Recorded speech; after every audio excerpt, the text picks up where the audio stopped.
And we are live. How's everybody doing tonight? My name is Anthony Brian Logan, and you're watching and/or listening to ABL Live. Thank y'all for being here tonight. You could be almost anywhere in the world, but you're right here with me live on the show, and I appreciate y'all for that. We got a whole lot going on all over the internets, all over mainstream media, social media, everywhere, and I don't know where to start. First of all, the junk food being banned from Snap has got the internet in a tizzy. Oh my goodness. We have become way too dependent. Not we, not me, not y'all. They have become way too dependent on the government, and that is a big problem. We'll talk about that a little bit more a little bit later. Also, South Park came back and they made fun of JD Vance and Donald Trump and Charlie Kirk and whatnot. Charlie Kirk says, hey, ain't no big deal. I laughed, it was funny. And the left are kind of upset that he's not really upset.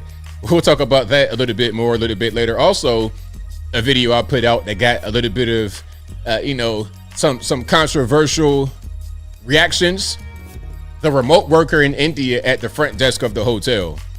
This is pretty interesting. And for real, that's kind of a low-tech option. Ultimately, they don't want to have anybody at the front desk. I've been to hotels where there's nobody at the front desk. Well, I'll talk about that a little bit more a little bit later. Also, the whole Texas redistricting thing is still a thing. You got Gavin Newsom talking about, well, we're going to redraw our maps. We're going to give Democrats an advantage, but it's for the people. It's for the people, but you want to do it right now to counter what the GOP is doing, make it make sense. We'll talk about all those things and a whole lot more on tonight's episode of ABL Live. And thank y'all again for being here. You guys are the best audience anywhere on these internets. If you like what you're hearing so far, if you enjoy my content in general, please give the video a thumbs up, like the video, share the video, do all that good stuff. That'll help me out tremendously. Oh, there's quite a few things going on. I got quite a few good videos for y'all. Shout out to you guys here. I've not watched the South Park episode. I've seen some of the clips from it. One thing that I want to ask y'all, if you guys know, is if South Park made fun of Joe Biden or Kamala Harris, they had 4 years of material. They had 4 years of good material to use to do this, but I don't recall seeing that happen. Now, my thing is, hey, if it's funny, it's funny. It's cool. It's okay. I'm not even really tripping about, okay, we get made fun of on the right. That's fine. But when you only just make fun of one side and not the other, well, let's just say that you have a bias. Let's say there's a particular narrative. And if that is the case, then that's fine too.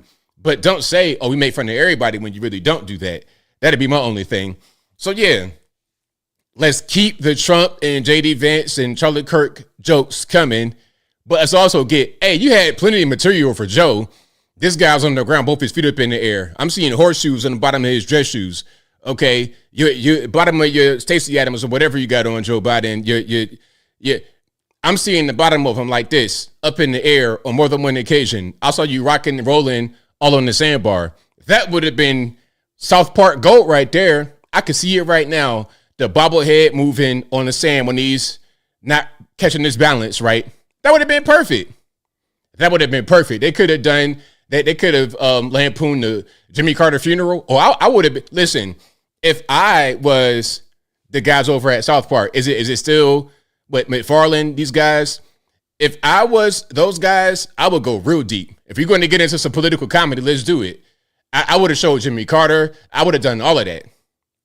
But hey, I'm all for a good time. Let's just let it be both ways. Let's let it be both ways. Oh, and a drunken Kamala. That's right, James Ellis. Yes, absolutely. They could have gave her a big giant wine glass that flooded the whole town, and she would have been cackling. It would have been perfect. It would have been perfect. But it's always politics involved, and it kind of sucks because it's like when you're watching television. That's why I don't watch TV at all. That's why I've not really seen it, to be totally honest with you, because I'm not interested in TV. Whenever I try to watch Netflix or anything like that, I try and I fail because you watching a good show and all of a sudden you got two dudes kissing in the mouth. I'm like, I really don't want to see that. Hey, if they want to do that over there, that's fine. But I'm sitting here watching this show And all of a sudden that breaks out. I done told y'all my story about the show I was watching. What was that? The Sandman on Netflix. It was a random thing. I turn on, look, I have Netflix just in case. I might need it one day, right? But I don't watch it ever. I turn on my TV one day to not watch YouTube or something. I turn it on. Okay, let's go to Netflix, see what they got. I touched the Sandman little cover art. And I'm watching it. Okay, high fantasy. All right, this is cool. I like it. All of a sudden, one of the main characters, I believe, decided to go perform at a drag queen event. I'm like, this dude right here was just chasing demons and goblins. Now he's in a dress and some high heels in the bar dancing for money. I don't get it. You know what? I said it before. I said it when I showed a video of a city council meeting with a drag performance. And remember the man that was trying to look the other way? Oh, I got to find that. I think it was in Oregon. And if I can find it, I'll show it to you again. Not for the whole thing, just for the man's reaction. So the city council meeting somewhere, it might have been in Oregon. And then all of a sudden you got a black kind of Mark Henry looking dude, kind of portly looking chunky dude in his dress, or the white or Hispanic or whatever, some kind of light skinned person, slim in his dress. And they dance into some 1970s black woman disco music. I'm like, all right, see, what y'all want to do in these city councils is just have those performances for yourself. Y'all like that. Not you guys watching, but they like that. Then they want to say, oh, we're trying to help the LGBT community. What's that? A concert in City Hall? What's that got to do with helping the LGBT? Y'all just want to be entertained by this big bulldagger looking man that's really... Anyway, I'm so confused. It's a man pretending to be a woman, but because the man is so big and burly, looking like he's a lumberjack, he looks like a big bulldagger, but he's really not because he's a man. But anyway, they want that. So when I see these TV shows and they interject that in there, it's not just for no reason. It's because the audience wants it. That's just my humble opinion. Not all of the audience wants it, but the people that watch Netflix a lot and they watch those kind of shows, they probably did some numbers. Okay, let's look at the market. So 75% of our audience wants to see this man put on some high heels and go out there and start dancing. All right, boom, let's let them have it. So I can't participate in that because I'm not part of that 75%. So yeah, I'm good. Noticing, you guys are funny to noticing. I know where that goes. Blame the Jays. Oh, and I was just saying this on my Twitters. And shout out to you guys. Follow me on my social media platforms. Shout out to you guys on Facebook. We reached 100,000. Hold on.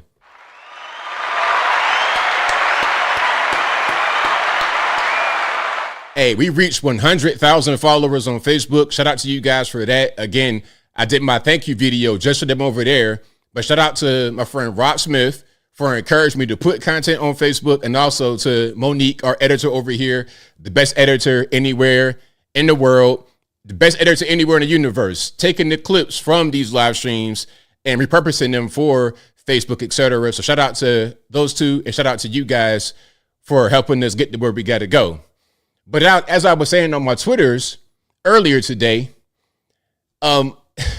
whenever there is any kind of economic downturn or economic uncertainty, unproductive whites and others will blame a specific group of whites for their problems.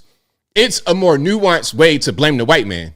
That's why I always joke, blame the white man, because it's such a thing that has been used to the point where it has no meaning. It is a joke.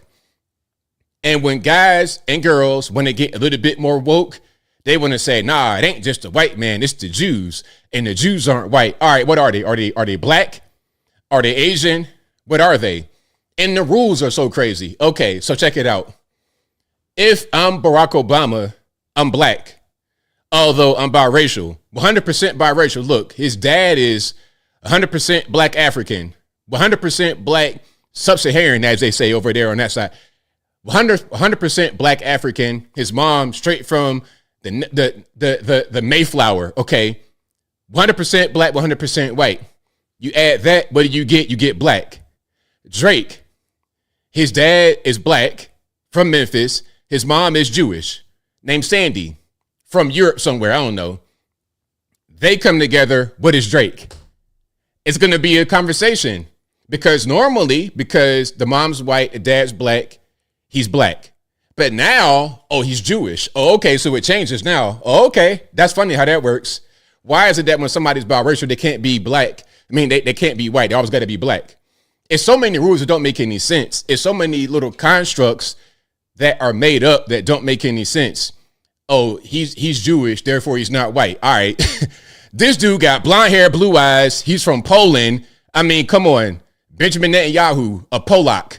Is that incorrect? I don't want to be offensive. He's Polish. Put it to you that way. Benjamin Netanyahu's Polish, but because his mom at one point was in the British Mandate Palestine and she came from Europe originally, now he's Jewish and he's not white. Make it make sense. Make it make sense. It's so weird. But whenever I hear little catchphrases like he's noticing, name the names, tiny hats, it's a pattern. I've seen it throughout all my time on the internet from 2014, 2015. It's always the same thing. Economic downturn, uncertainty, etc. Non-productive whites and blacks that want to be in with the non-productive whites. They say, oh, blame the Jews. They did it in Germany, same thing. Economic downturn, blame the Jews. That's what happens. And now what's going on with Germany? That's pretty much Afghanistan. Hey, Germany, Afghanistan, is Pakistan, Afghanistan, all of that. At a certain point, because of the low birth rate, Europe will become just another part of the Middle East. Because that's the encroachment. And it's not even like they're not trying to fight it. They can't fight it because there's not enough of them to fight it. Okay, so that's what's going on. But yeah, there's a lot we got to say. There is a whole lot we got to say. Yeah, blaming the white man, I hate that so much because it gives the so-called white man so much power. If you are an American or even in the first world country, or if you have any kind of education, if you're watching me right now, you have the advantage over the majority of the world. If you're watching me right now, you have the advantage over the majority of the world. So I don't want to hear these excuses talking about the Jews did this and the white man did that and the black man did that. What did you do? What did you do with yourself? I'm seeing people that's like my age talking about, oh, let's fight for a higher wage. A higher wage? What do you do for a living? You flip burgers at 40 years old? That's your fault. Where's your ambition at? People want to get higher wages from the government, but they don't want to increase their productivity. So even if they get the higher wages forced by the government, they will still wind up with the same buying power. Didn't I say it before? I said it. It's like, look, if minimum wage right now is $7.25 and then the government forces it to get raised to 15 will be the new $7.25. And those who don't have any money, zero income, retirees, etc., they're going to suffer the most because inflation will hit them the hardest because they saved and prepared for retirement when cost of living was X. Now y'all have raised it artificially by way of the government through money printing, bailouts, all of that to Y. Now they're going to suffer. So the poorest of us are going to suffer the most from your ridiculous harebrained scheme to quote unquote raise the wage, fight for 15. We're seeing it happen right now. People are complaining that $20 ain't enough, $30 ain't enough. I remember saying 15 was going to be leading to this if you were able to get to 15 from the 725. And here we are today. Here we are. Everything I said was 100% right. Oh, and the AI, I said that back then too. I was like, look, the robots are going to take your jobs. Listen, we're going to get to it. But the video I showed of the Indian guy at the front desk at the, what was it, La Quinta Inn in Miami, that right there is a low-tech option. I've been to a hotel where there was no front desk at all. Well, there was a front desk, but it wasn't nobody there. Everything was on the app. You access the hotel with your app. Like you access the elevator to the hotel on the app. You access your room on the app. You need towels, your room's not right, whatever. Tell them on the app. Everything is like that. Now, when I went there, it was a little bit janky, but that was years ago. And the way AI is moving, it advances so quickly. You're talking about days and weeks. It could be a night and day difference between what you've seen the week before. So yeah, the low skilled jobs that can be automated are going to be automated. So if you can shift right now. And I was always telling guys, it's like, look, get into the trades. I remember when I was at Old Country Buffet, one of my coworkers, shout out to my man Steve, white dude. Steve, hood white dude, would come to work every day with a pair of Timberland boots on. Like, and he might have said 2 words the whole time, but he would go in there every day, grind, go hard. He wound up leaving Old Country. He might have been 20. We were young. He might have been 20 at the oldest, 19, 20. And he wound up becoming a welder like in a few months. I saw him at work, and then I saw him like 6 months later. He's like, yeah, I'm a welder now. He said it's fun. He loves it. It's a fun job. And of course, if you're a welder, that cannot be replaced with AI quite yet. I don't think AI can get up under a house or on top of a roof. There's no androids. There is no humanoid robots as of yet that can do that kind of work. But there is a computer program that can simply do menial tasks, moving one thing to the next, they could do that. But the welding, so I'm sure he probably been welding for 20 years and he's good. Got his wife and his kids and everything else. I've been saying that from the beginning. Trade schools, the trades are going to be the way to go. 100%. Got to have skills. You got to have skills beyond just simple things that can be outsourced because, first of all, they're not going to pay a lot. That's why the automation is happening. It's hard to retain employees and have them be reliable when the job does not pay a lot.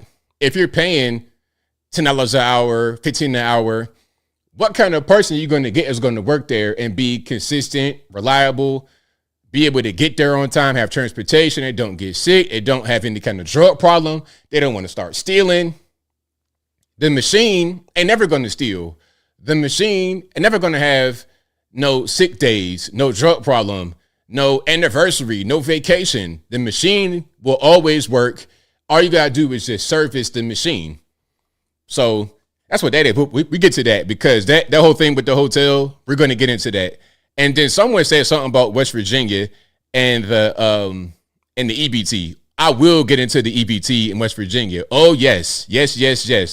We will get into it. But I missed a comment. If you guys, whoever said it, if you want to repeat it, please do so I can think about that when I'm doing that particular video.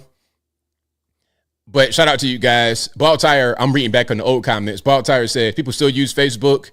Hey, Facebook is the biggest social media platform there is. There's more users on Facebook than anywhere else combined, I would say. Maybe TikTok is on their heels, but I don't even think so. Let me see. I'm a compile a list right quick. And if you like what you guys are hearing so far, please give the video a thumbs up. So what am I going to ask this? I'm going to say, list the top social media platforms in terms of current users. I'll say current users. I'm sure it's Facebook because, and also with Facebook, that's also, it's Meta. So Instagram is also Facebook, WhatsApp, all of that is all up under Meta. The Meta Quest, the visor, the Meta lenses, the Meta AI, all of that is part of Facebook. Data centers, they got a lot of those. Okay. So monthly active users, okay? Number 1, and I got them listed 1 through 10. Matter of fact, before I even read this off, what do y'all think the top 5 social media platforms are in order as far as monthly active users or MAUs? What do y'all think? In order, number 1 to number 5. I got 1 through 10, but I give you 1 through 5 if you guys want to guess it. Okay. I gave you 5 if you guys want to guess it. And it should be pretty easy to list the top 5. You've all heard of these. You probably have used these. But the numbers may be bigger than what you think or lower than what you think. X, you guys think X is number 1? Is that what you think? Okay, M-Dub says ABL Morrissey promised more in West Virginia but didn't go far enough. Thanks for covering the topic. Okay. Well, thank you, man. I appreciate you. But I'm going to, once I cover it, like let me know the full detail of it so I can give you that part too. So Sheree says Facebook, TikTok, YouTube, Instagram, Twitch. Retro AI says TikTok, Facebook, Insta, Twitters. Shaquille Oatmeal says YouTube, Facebook, Instagram, Twitter. Interesting comments. Okay, very interesting comments. Okay, let's just go ahead and put it up right quick. I'm gonna put it up on the screen so you guys can see. All right, and this right here. Hold on, this is going to be Grok. This is Twitter's AI. Okay, so look. So Facebook, number one, 3.7 billion monthly active users. Now, let's be clear. There's only about, 7.5 to 8 billion humans on planet Earth. That includes man, woman, child, babies up to 1,000 years old, newborn babies up to Joe Biden, and everything in between. It's only about 7.5 to 8 billion, maybe probably right around 8 billion. So for Facebook to have that much of humanity, you're talking about nearly 40% of all humanity is on Facebook. Then YouTube, number two, at 2.7 billion users. WhatsApp, 2 billion users. Instagram, another 2 billion. And let's put it in context. WhatsApp, Instagram, Facebook is all the same company, is Meta. So that tells you how dominant they are. And then TikTok, which is ByteDance, a Chinese company, 1.84 billion. And then WeChat, Telegram, Facebook Messenger has almost 1 billion users. So you can see how Facebook is very dominant on social media. 4 of the top 10 social media platforms all belong to Meta, including the number 1. So there you go. So that's why Facebook is important. That's why I appreciate you guys over there. It's a community that really, they're on Facebook. They enjoy Facebook content. So I provide them with that. So shout out to you guys over on the Facebooks. I appreciate y'all. All righty. Who's cutting their grass at 8:30 p.m.? Hey, I got a question to the chat. Would you cut your grass at 8:30 at night? I'm hearing a lawnmower right now. The sun is sunsetting. The sun's setting though. I don't really get it.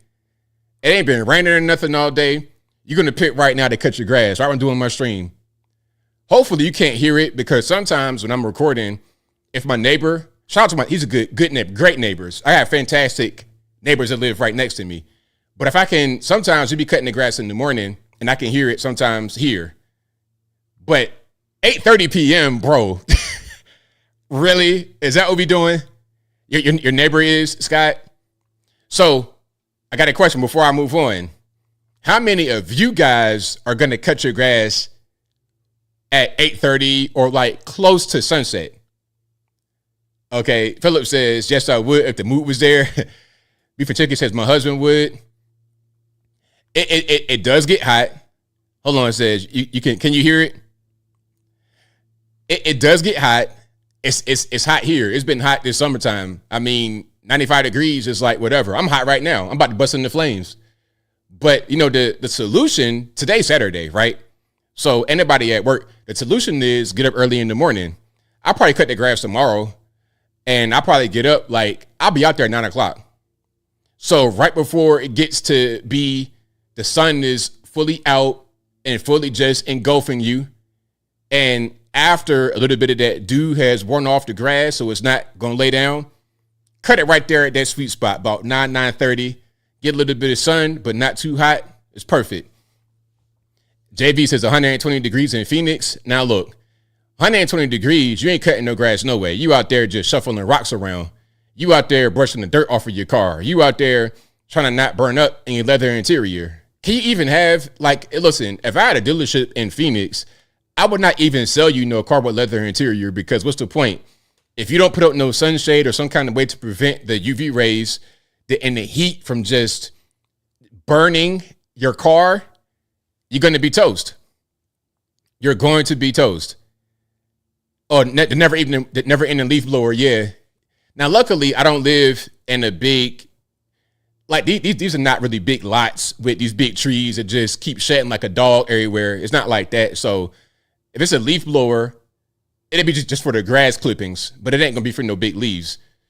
Yeah, people don't really rake leaves in this particular subdivision, but in some parts of this area, they do. So I'm glad I don't have to deal with the big leaf blower.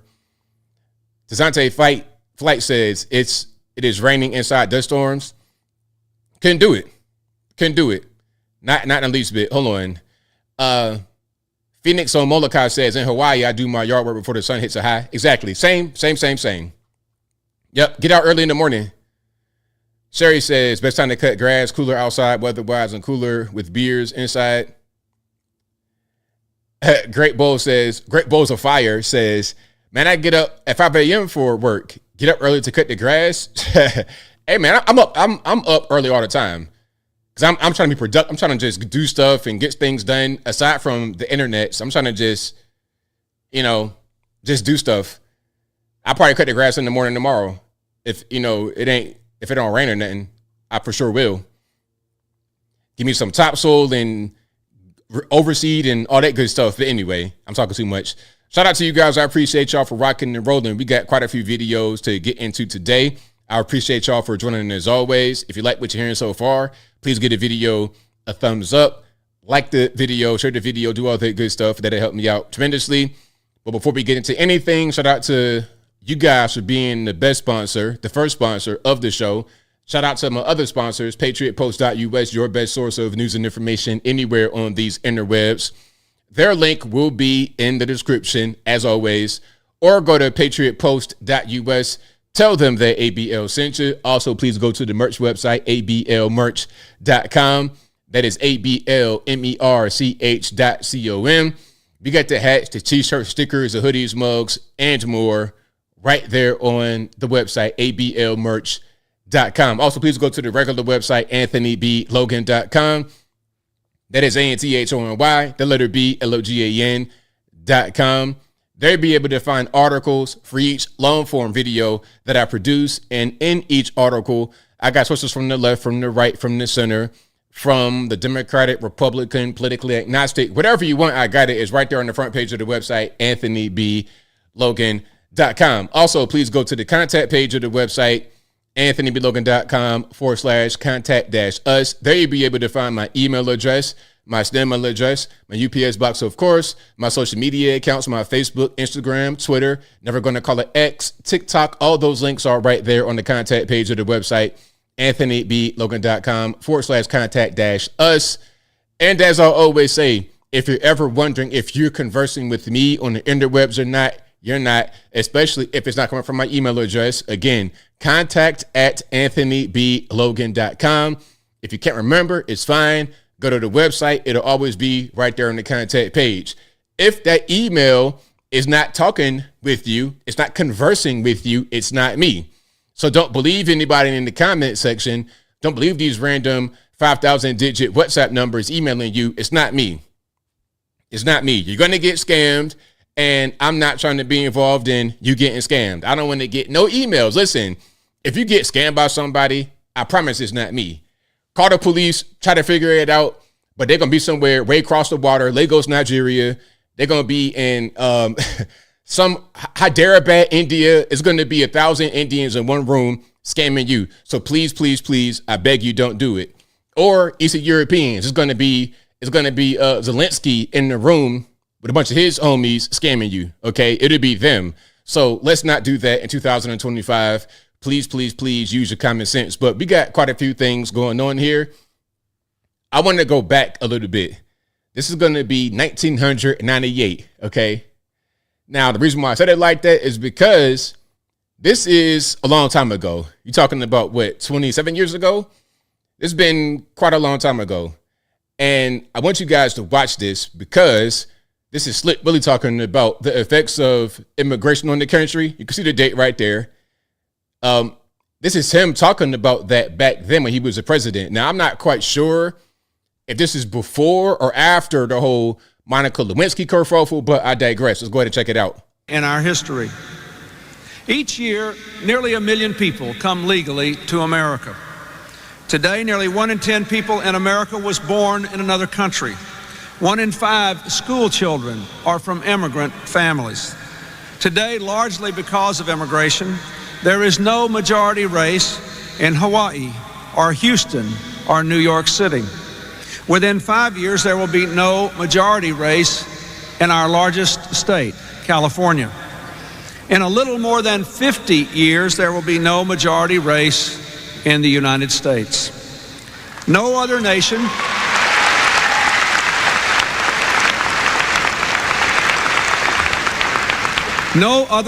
in history has gone through demographic change of this magnitude in so short a time in our history. So he's telling you right then what was going to happen. And what he said is correct. California, there is no majority race. So majority would be 51%. There's a race with the most people out of everybody else, and that's the Hispanics with about 40%.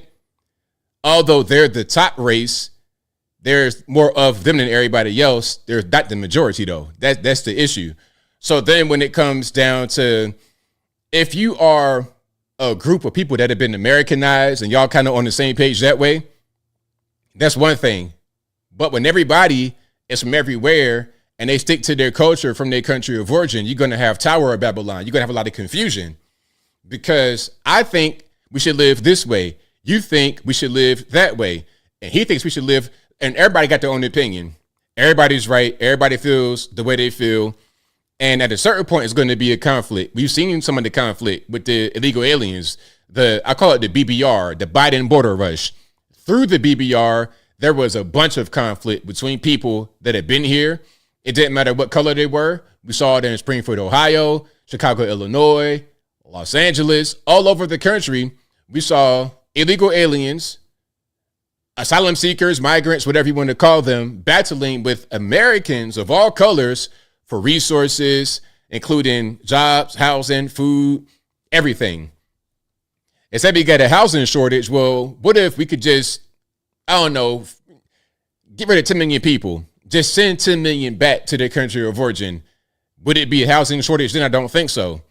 That would also deflate the housing market. Things are very expensive right now. We get to that in a minute, but things are very expensive due in part to interest rates and also lack of availability.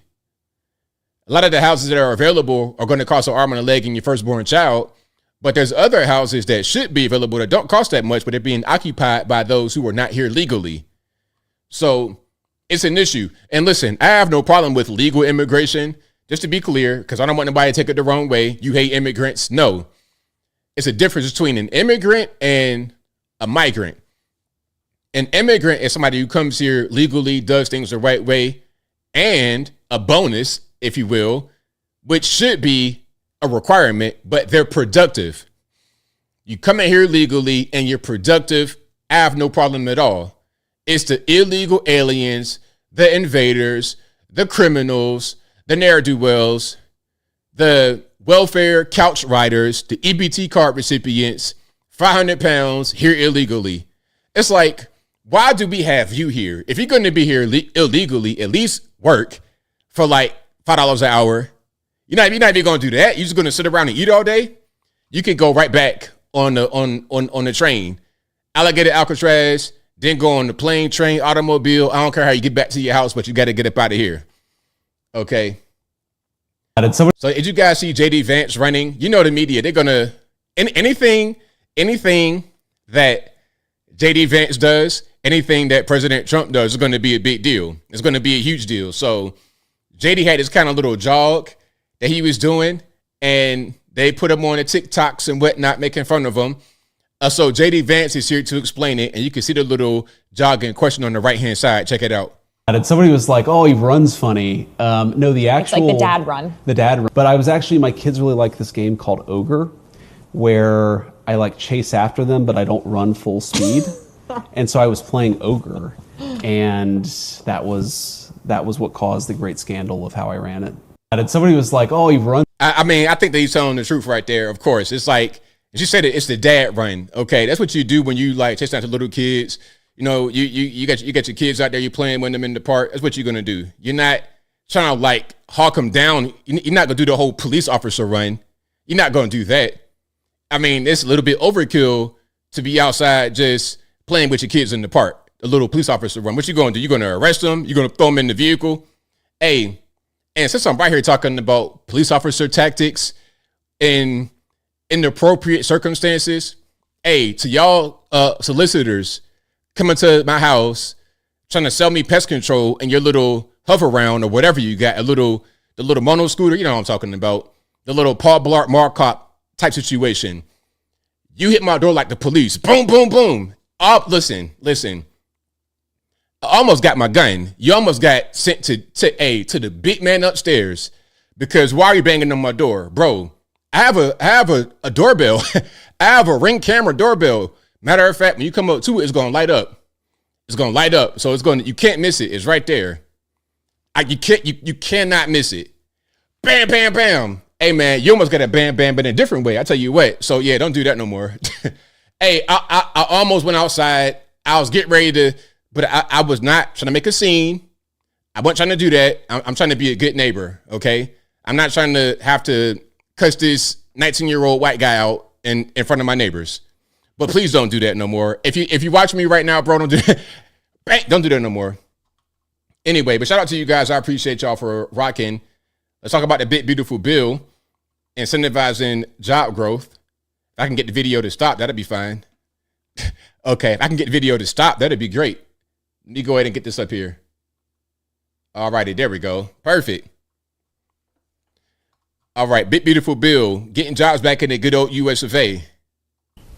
Among the laundry list of issues addressed in the big, beautiful bill, including moves that have drawn strong support from some and aggressive opposition from others, Congressman Rob Bresnahan says reducing the overall tax burden was important and there were dangers that needed to be addressed if the bill hadn't passed. What we would have seen is the largest tax increase in American history. We saw the actual extension of the child tax credit. We saw so many no tax on tips, no tax on overtime, the $6,000 direct deduction for Social Security recipients. I mean, these are tangible wins for everyday Americans. The top tax rate is still 37% before we pass this bill and after we pass this bill. This is going to allow people like Chris to be able to reinvest into his company, create more jobs, expand his service lines, and create more economic opportunity right here in northeastern Pennsylvania. Investing, innovating, and growing, Bresnahan says policies from the bill will allow businesses in the National Association of Manufacturers to thrive. The average worker will save over $1,700 on their tax return and have that money back in their own pocket, creating the research and development tax credit and incentivizing foreign manufacturers to relocate to districts like northeastern Pennsylvania and create more economic opportunities, create more jobs, and ultimately be good stewards of taxpayer dollars. Moving toward a brighter future, Bresnahan tells us why NEPA is an area that many can profit from. Northeastern Pennsylvania is an incredible place to call home. It's an incredible place to start a business, and it's an incredible place to consider, in my personal opinion, the best place in the United States. And you know what? You know what's going to happen? I see there being a big migration to some of these more industrial type places as careers shift, as a demand for certain work in this country shifts. People are going to move to more industrial places. And I'll tell you right now, listen, if you're going to move to a place like Pennsylvania, like if you're going to go to Appalachia, like a Californian, you might as well stay in California. Okay, you gotta, when in Rome, do as the Romans. So if you go to these places for work or for whatever the case may be, I want you to be on your best behavior. No California crack smoker activities, please. You guys are not going to do that, but some of your cousins and your friends, give them a warning and say, hey, you know what? This ain't what you want to do.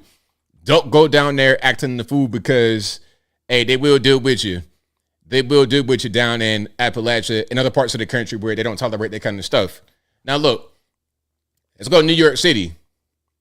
They said $1 trillion left the city after the scamdemic because of the way they handled it. The scamdemic was handled so poorly by most of these states, California being one of them, New York. It was ridiculous. From the beginning, I knew it was ridiculous. You're gonna sit in the house for some days because of a head cold, for real. It's not my fault you 500 pounds and you can't survive without being quarantined for a year. If you are someone who cannot control their weight and you're 1,000 pounds, then you stay in the house. Now, for the elderly, I feel sympathy. But if you're just big fat for no reason, just because you like to eat, I mean, why should I put my life on hold for you? I mean, it's simple. And even to the elderly, listen, can I just talk without being offensive? Because I feel like sometimes when I say things recently, people get offended. But, I mean, at a certain point, everybody got to go. You know what I'm saying? I don't wish it, but I'm saying, like, we got to keep on rocking and rolling in this country. It is what it is. Okay, and I don't think the lockdowns even helped the elderly. Listen, before I continue, because I don't want to be too insensitive, right when the so-called lockdowns ended as far as restaurants, we could go back. I'm in a restaurant, and right next to us, you have an elderly couple. Right, I'm talking about directly beside us. They were not trying to move. They weren't wearing no mask. They ain't care. Out here where I live at, you know what I enjoy about this area? I enjoy the scenery. I like being outside. I like nature. I enjoy that. But what I really enjoy are the fearless whites who live out here. Fearless. They're not scared of nothing. The older whites are completely fearless out here in this neck of the woods in East Tennessee. They have no fear. During C-19, they ain't carry masks. And I told y'all, I saw this dude looking like Albert Einstein on a scooter of some sorts. I'm talking about going top speed down the street on the sidewalk at night. I'm seeing the hair. George, he had the roof gone. Okay. The roof was gone. George Washington, George Jefferson, but the sides was long. So he's riding the scooter, and then the hair was just like, you know what I'm saying, behind him. Full speed at night, like midnight. Those kind of whites I really enjoy. Shout out to you fearless whites out there. I appreciate y'all. But anyway. Donnie, and you are in New York, sort of speaking in behalf of him to a certain extent. You know, I wonder, though, often we see this, and this is a local election. New York does not operate in a vacuum. It competes with other cities. And so this idea of somehow raising taxes on the wealthiest New Yorkers, who, by the way, I would point out, pay roughly 15% of their income right now between city and state, raising taxes on them will simply drive them away. Shouldn't the focus of a mayor be on delivering services to the constituents of the city and doing that by raising the most revenue as possible without chasing businesses and the high income taxpayers out of the city? Because they can go to Austin, they can go to Dallas, they can go to Atlanta, they can go to Nashville. This is your issue. It's a national issue. ATL mentioned, I like that a whole lot. But the whole context is she supports Mom Downey to become the mayor of New York. This is going to be a really big issue because New York is so important to the country. New York is our flagship city. It is the engine of our nation. If New York dies under this man, we're toast. It's going to be a really big problem. It's going to be a big problem for this country if New York dies. So they're trying to tell her, look, you supporting this man. He's going to drive away the money. You're going to kill the city. You're so hostile toward those who have money. You're so hostile toward the millionaires and billionaires. They're going to say, you know what? If I'm not wanted here, why don't I leave? Come down to Atlanta, which is a beautiful city, by the way. Dallas, also beautiful. There's other places to live in this country, not just New York. Not a local issue. The issue is affordability. Do you know how many working families are chased out of New York City every day because they can't afford housing, they can't afford groceries, they can't afford child care? So look, your goal here, Ms. Warren, is to make New York become like a second-tier city at best. It'd be affordable then, won't it? But see, now it's a double-edged sword because now you didn't make the country suffer because our economic engine, at least one of them, is now raggedy. You didn't make the engine perform poorly on purpose. And if I got a plane in the sky, I want all my engines firing properly. What Zoran is saying is, I want people to be able to afford to live in New York City. That's what keeps it a vibrant city. That's what makes people want to live Nobody here. disagrees with that, Senator. Look at this. Look at the polling. So look, Mom Downey's ahead, 35% of the vote. Cuomo 22.7%, Curtis Sliwa 18%, and Eric Adams 12.3%. Eric Adams should continue to be the mayor. I like Curtis Sliwa, but he has no chance in New York, unfortunately. Cuomo has popularity still, but he may not necessarily be who would be best. I would take him over Mom Downey. I would take any of these guys over Mom Downey, but I think Eric Adams should still be the mayor. And it definitely shouldn't be Mom Downey. Anybody but him. I'll be the mayor of New York City. I don't know nothing about New York. Okay, I'm not doing no subway. I'm not going to no Bronx. Manhattan, I'm not dealing with no rats, roaches, nothing. I'm gonna just stay in New Jersey or somewhere else far away from all that garbage. So I wouldn't be the best mayor, but I would be better than Mom Donnie because I know basic things about economics that he does not, obviously. But raising taxes in order to do it? Oh, why is that goodness. the answer? Oh, dear. Are you worried that billionaires are going to go hungry? No, I'm worried that they're going to leave and spend their money elsewhere. You know, they've threatened to do that over and over and over. And they have. They've left. But here's the thing. And Goldman Sachs, when they create new jobs, they do it in Dallas. And Blackstone won't build a new headquarters. And go on and on. You want to have a workable city? You want to have a city that's vibrant. You want to have a city where the streets are full, where there are things for sale 24 hours a day. Then you need people who can live here and work here. Well, we got that right now, by the way. I would point out New York is thriving. So now it's doing pretty well, actually. I'm glad you think they're doing well because a lot of people are struggling to pay for housing. A lot of people are struggling to pay for groceries. Listen, Pocahontas, you cannot really eliminate human struggle. You can't do it. Your objective is to fleece rich people to make the lives of regular, average, or poor people easier. But that's just not how it works. It's just not how it works. Rather than being fleeced, they will just leave. So all you're going to do is just have very high taxation on a class that's not really there. And if they are there, they're going to pass that very high taxation down to the people. So you're not going to create this utopia. It doesn't work. It never works. This communist stuff, the socialist stuff, it never works. Just like you telling me you're Native American never works. I'm looking at Amelia Earhart. I'm looking at Queen Elizabeth. I don't see nobody that's Native American at all, okay? I'm looking at Helen Keller right here. I don't see Pocahontas. I don't see Blackfoot, Cherokee, or nothing. Navajo. I see Germany, Ireland, Scotland. Anyway, shout out to Pocahontas for her 2 cents on what's happening with New York. What do y'all think? Who should be the mayor of New York City? Mom Donnie, Cuomo, Sliwa, or Eric Adams, the incumbent? Y'all let me know.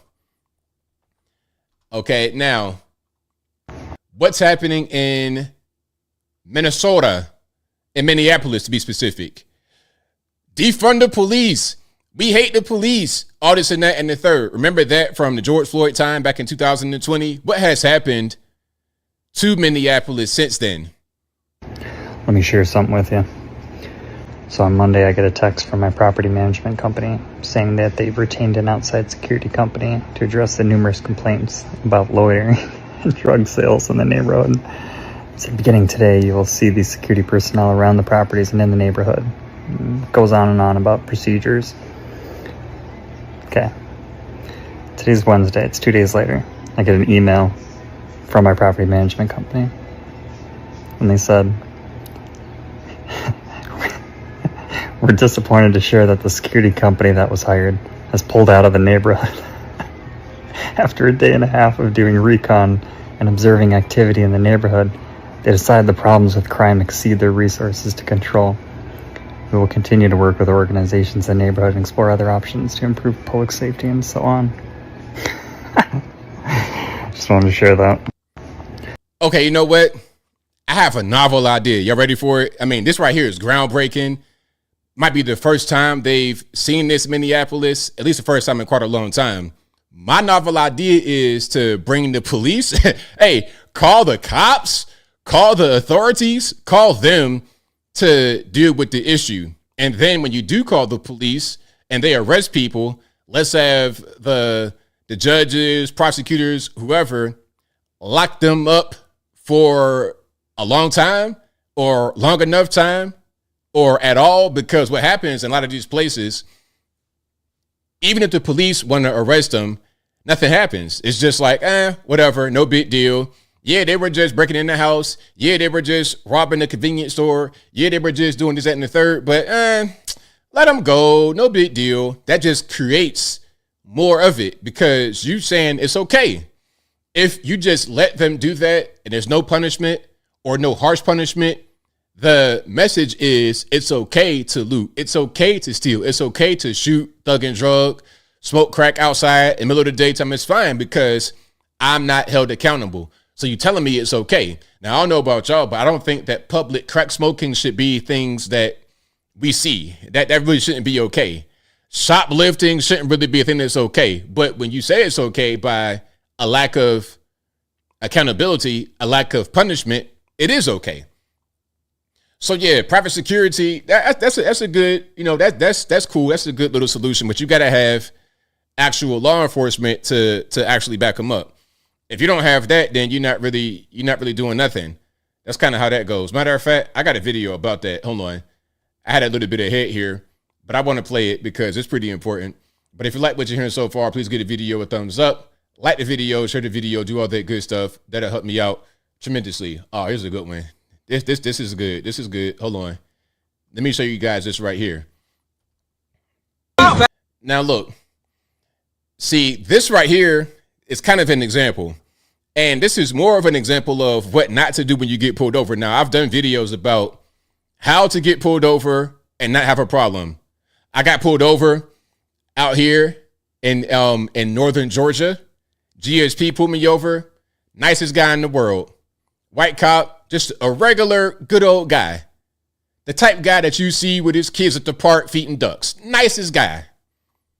He coming up to the vehicle kind of nervous a little bit because he see I'm black, and I'm not trying to call him racist, but too many of us behave like too many of us do this, and it becomes a pattern. So when you see somebody look like me, it's like, oh, here we go. But I think my gray beard kind of helps. If I had like a black beard and I'm looking the way I look, big tall black guy, man, they're gonna be like, man, get the canine, get the gun, get all of that. Nah, but this right here is how you don't behave. And when you got guys that behave like that who look like me, then it becomes, oh, that's what y'all do. So in this instance, due to their behavior, I would have arrested them. This is also how you get police brutality, but I'm talking too much. Let's go ahead and roll it. Fat ass bitch. Hey, little fat ass bitch. Give me my fucking ticket, little Berkeley fat bitch. Go get my donut, nigga. Little bitch. All right, get the fuck up out of here, little bitch. Little bitch. That's littering. That's cool. Pick it up for me, bitch. Pick that shit up for me, bitch. Yeah, stupid fat bitch. I want your fucking badge number, nigga. What's your fucking badge number? What's your badge number? I want your badge number. What's the badge number? You work for me, nigga. What's your badge number? And your name? What's your name? Right here, Piombo. All right, cool. Fat bitch. That's all I need, bitch. That's all I need, little bitch. Fat ass bitch. Hey. For what though? A ticket? A ticket? Like why? Why? I don't understand. Listen, if he was to get beat up, it'd be okay. If he listen to me very well. If he got beat up right there, it's okay. Y'all gonna say, oh no, ABL, that's brutality. I don't care. I don't care. Listen, because that is incompatible with society.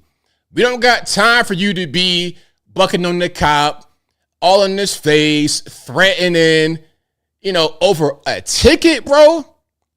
Are you about to go to jail? Like, what's the problem? I for the life of me, I don't understand. I've never understood that. I never had a problem with cops on the side of the road because I know they're doing their job and I'm doing my job.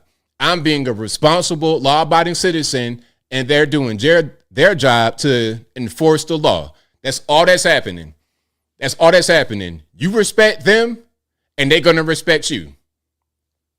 But we got to lead with respect if we're the ones in the car, because he could go ahead and just kill you right there. Then it's going to be, oh, my baby, my poor baby. Your poor baby was antagonizing the situation, and he got what he deserved. It is what it is. Whenever I see somebody get beat up by the cops, I'll be like, okay, why did he get beat up? Did he provoke it? They're gonna say the cop is responsible as well and lock him up. But just like Walter Scott, can I say that without being defensive? Now, Walter Scott, the cop, of course, was wrong. He got locked up because he shot him and tried to hide it. You can't. But if Walter Scott does not get out of the car and try to run away, then what the cop does not happen. It's his fault. He started it. Same thing I said about Carmelo Anthony, but I ain't trying to get anybody offended. But if you like what you're hearing so far, please give the video a thumbs up.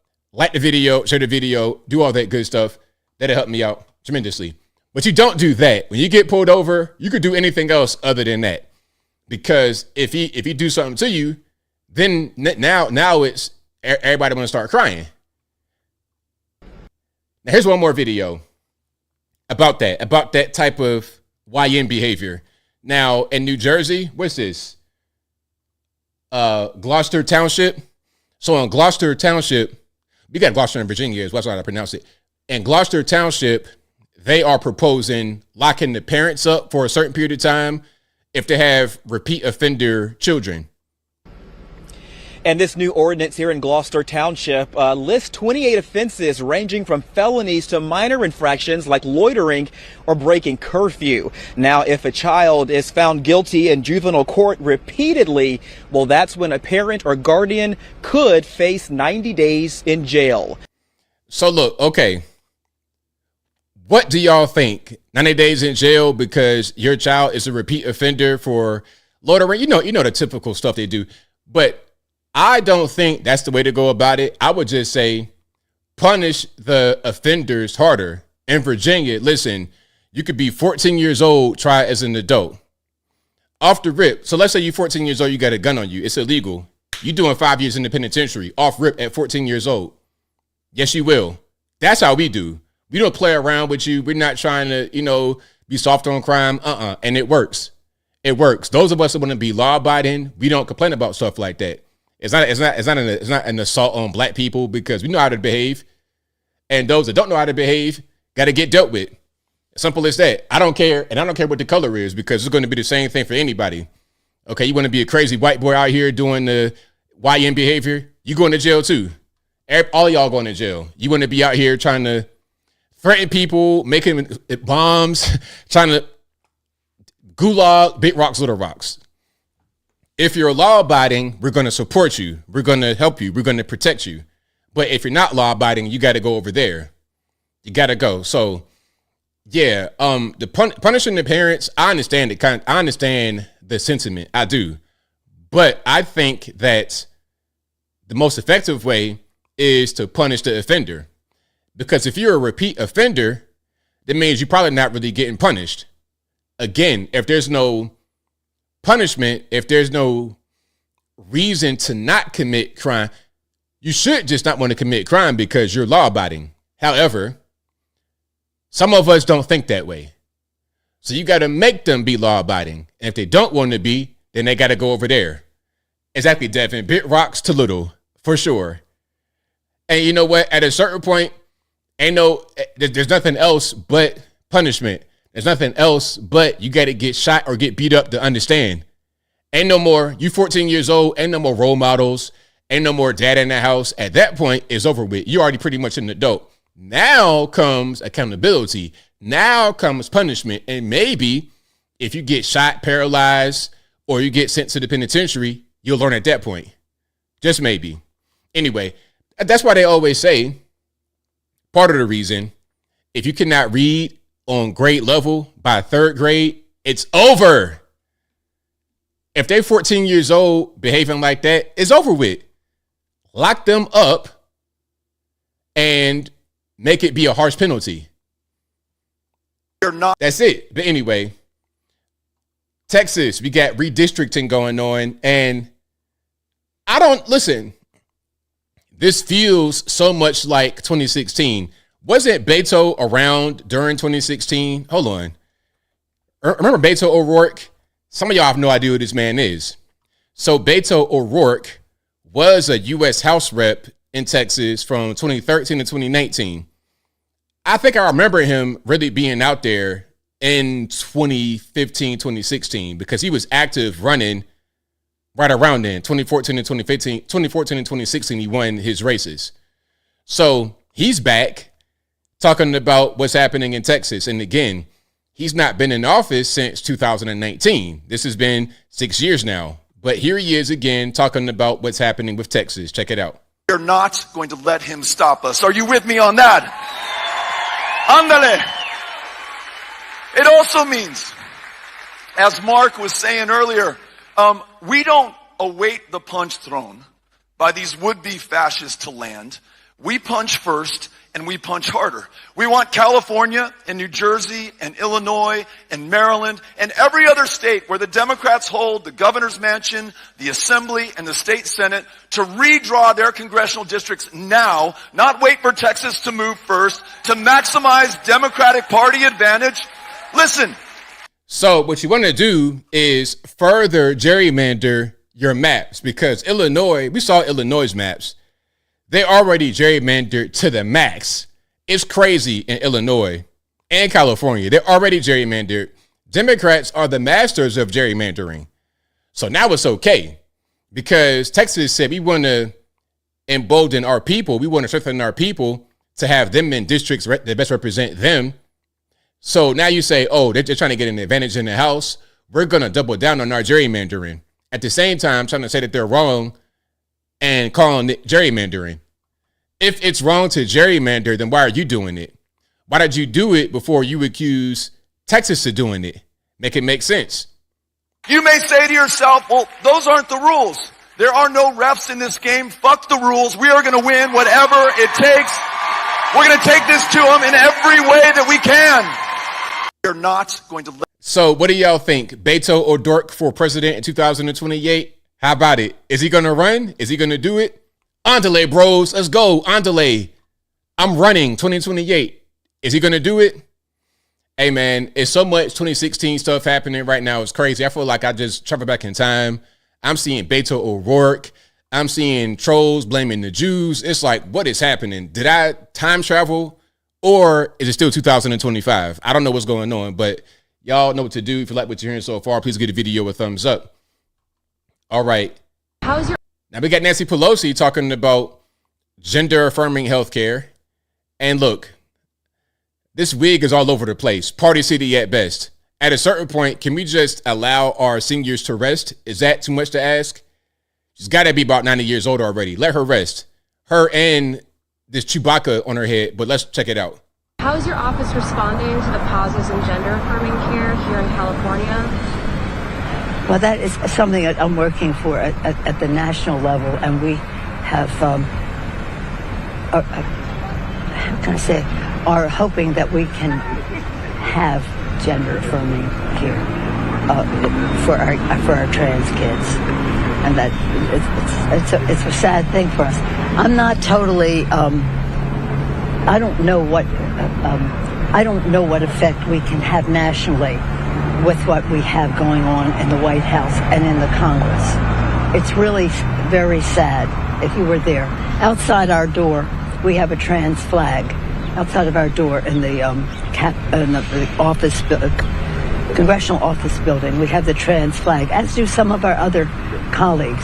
But that view is not necessarily. How is your office responding? All right, so for a little bit of fact checking, Nancy Pelosi is 85 years old. Born March 26th, 1940. 85 years old. Okay, and she got reelected. Well, she's not in office anymore. She was out in 2023. But why are we still talking? What's going on, Nancy? All right, so that's Nancy. She hold on. She is in office right now. But she's not Speaker of the House no more. Okay. Yeah, she is in office right now, but no longer Speaker of the House, because now that's Hakeem Jeffries. All right. But anyway. We'll pick. Now here's Gavin talking about gerrymandering again, because that's what they do. They're trying to say we're gerrymandering now in response to Texas, but they always gerrymander. So they're just trying to justify it by blaming Texas. Up 5 seats with the consent of the people. And that's the difference between the approach we're taking and the approach they're taking. We're doing it on a temporary basis. We're doing it in a fully transparent way. And we're doing it by asking the people of the state of California for their consent and support. Mark that stark contrast to what's happening in Texas and other states. We have till August 22nd. With the leadership behind me, they will get this on the ballot. We're calling for a special election. We will raise an unprecedented amount of attention, and we will garner an unprecedented amount of support because people understand what's at stake. We We will pick up 5 seats with the. All right, there we go. There's Gavin, Beto, everybody talking about gerrymandering Illinois. Governor J.B. Pritzker probably on the same thing, of course. Now, staying with California, CBS Los Angeles says there's 15 million human beings on California's version of Medicaid. Yeah, or it's Medi-Cal. So their version of it. 15 million people on Medi-Cal. All right, let's go ahead and check it out. Millions of Californians are at risk of losing their Medi-Cal coverage because of new rules from the Trump administration. These are the first ever work requirements for Medicaid recipients in the program's 60-year history. Pause. Work requirements. Hold on.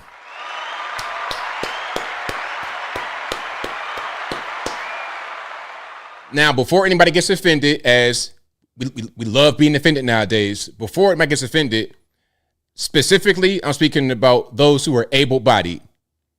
Those who are able-bodied. I ain't talking about somebody that's in the wheelchair, strung up, or a person like 95 years old that's not named Nancy Pelosi. I'm talking about able-bodied people who just refuse to work and live off the state. So you have work requirements. Let's look at them. Every 6 months must prove that they got a job, must prove their work. Going to school, it's probably or. So you got to have a job, be going to school, or volunteer at least 80 hours a month, which is only 20 hours a week.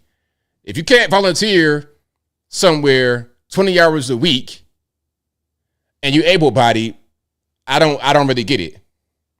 Under the new mandates, recipients must prove every 6 months that they are working, going to school, or volunteering at least 80 hours a month. Medi-Cal is California's version of Medicaid. 15 million people are on it in the state. Millions of So yeah, there we go. Yes. 15 million people. A lot of them don't do anything. Again, excluding those who are not able-bodied, because I know that'll be a comment in the comments. But this right here, not a big deal.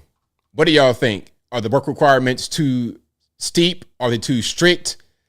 Should there be no requirements for work? If you're able-bodied, y'all let me know in the comments.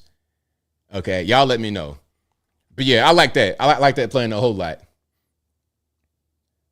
Okay, now here is more about the census and redistricting and whatnot in California from CNN.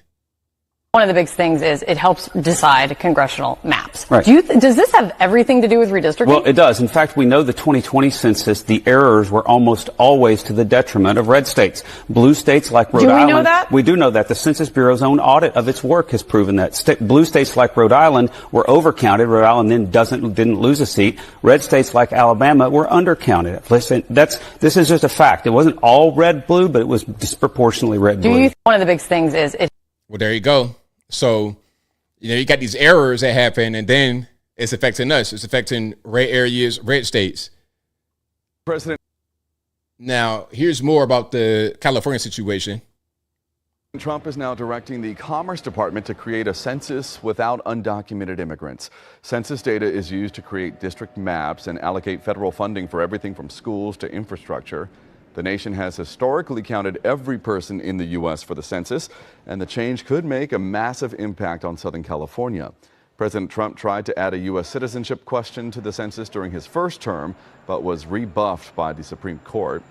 This comes as several Republican governors push to redraw congressional maps ahead of the 2026 midterm elections. President Trump is now... There we go. There we are. So you already see that. Now, what do you think is going to happen to a place like California when you have to only count legal residents, not illegal aliens, not those who are not citizens? Because the way it is right now, you're able to count them. Now, some might try to say they're going to do the 3/5 compromise on them, what they did with the slaves. Nah, because they came here voluntarily and they broke the law. So they're here completely illegally. They should not be counted. You should not be able to get more representatives, because you know the way it works. If you get a bunch of more people into your state, you're able to potentially get more House reps, therefore more power in DC. So that shouldn't be happening. You shouldn't just be able to open your door to the whole world to have them come in illegally and then count them on the census to get more power in DC. to get more House reps in D.C. That shouldn't be what's going on, not in the least bit. So, hey, California losing that money. Oh, we pay the government. All right, we'll see. Y'all pay so much to the government, but yet y'all having problems. You got debt. You got the reservoir with no water in it in the Palisades. So you have so much money, you're doing so well, but I can't tell. Now, here is Stephen A. on, what's this, Bill Maher with. So we got a crazy cast of characters on this show. We got Bill Maher, Stephen A. Smith, and Dr. Phil. That's who we got talking about politics. All right. All righty. So, and the subject of this particular video is Pete Buttigieg. Now, Pete Buttigieg is polling. He's polling at 0% in the community. Among black people, he's polling at 0%. I'm going to tell you why, in my humble opinion, but let's just watch this first. Democratic primary voters, 16% would support Buttigieg. That's the highest of any candidate. Pete Buttigieg. I don't believe it. I think that's just a poll number. I can't see that happening. Well, okay, but wait. 16%. Black voters, 0. 0. You don't usually see 0 anywhere. 0's low. For who? What is this? For Buttigieg. Explain that. I mean, why do black voters have this? I mean, he's a nice guy. Yeah, he's under-indexing a little bit with black voters, yeah. A little? What is? A little bit. It's a little teeny bit. And the background giggling, hilarious. But let's keep on going. What's that all about? He doesn't move us. I respect the man. I've interviewed him before. Very nice man, highly intelligent. But you gotta be able to move us, bro. He doesn't move us. Well, you can speculate as to why that is. I'm not going there. He doesn't move us. Democrat. So Stephen A. is being very nice. The truth is, hold on, let's get back on the screen a little bit. There we go. There go their face. Only a mom could love that face. But anyway, the reality is that we're not interested in the LGBT narrative. The men are not interested in the LGBT narrative. Some of the women might be, but we also respect strength at a certain point. And Buttigieg does not have it. You don't have the strength. You're gay, married to a man. Y'all adopted some kids. You're short. You're 5'7" at best, high heels on. Don't nobody get offended. I'm just saying, as I've said before many times, most presidents are 6 feet and above, between 6 foot and about 6'2.5", 6'3". That's the sweet spot. The last president who was not that was Jimmy Carter in the 1970s, and he was 5'10", 5'11". He was not 5'7", 5'8". All those things matter. We talking about the president because you're talking about trying to get how many minutes? Like 200 million people on the same page about one person. It's very difficult, and they're going to start to nitpick at certain things that you may see as superficial, but to them it matters. He does not have any of it. He doesn't have anything that anybody wants.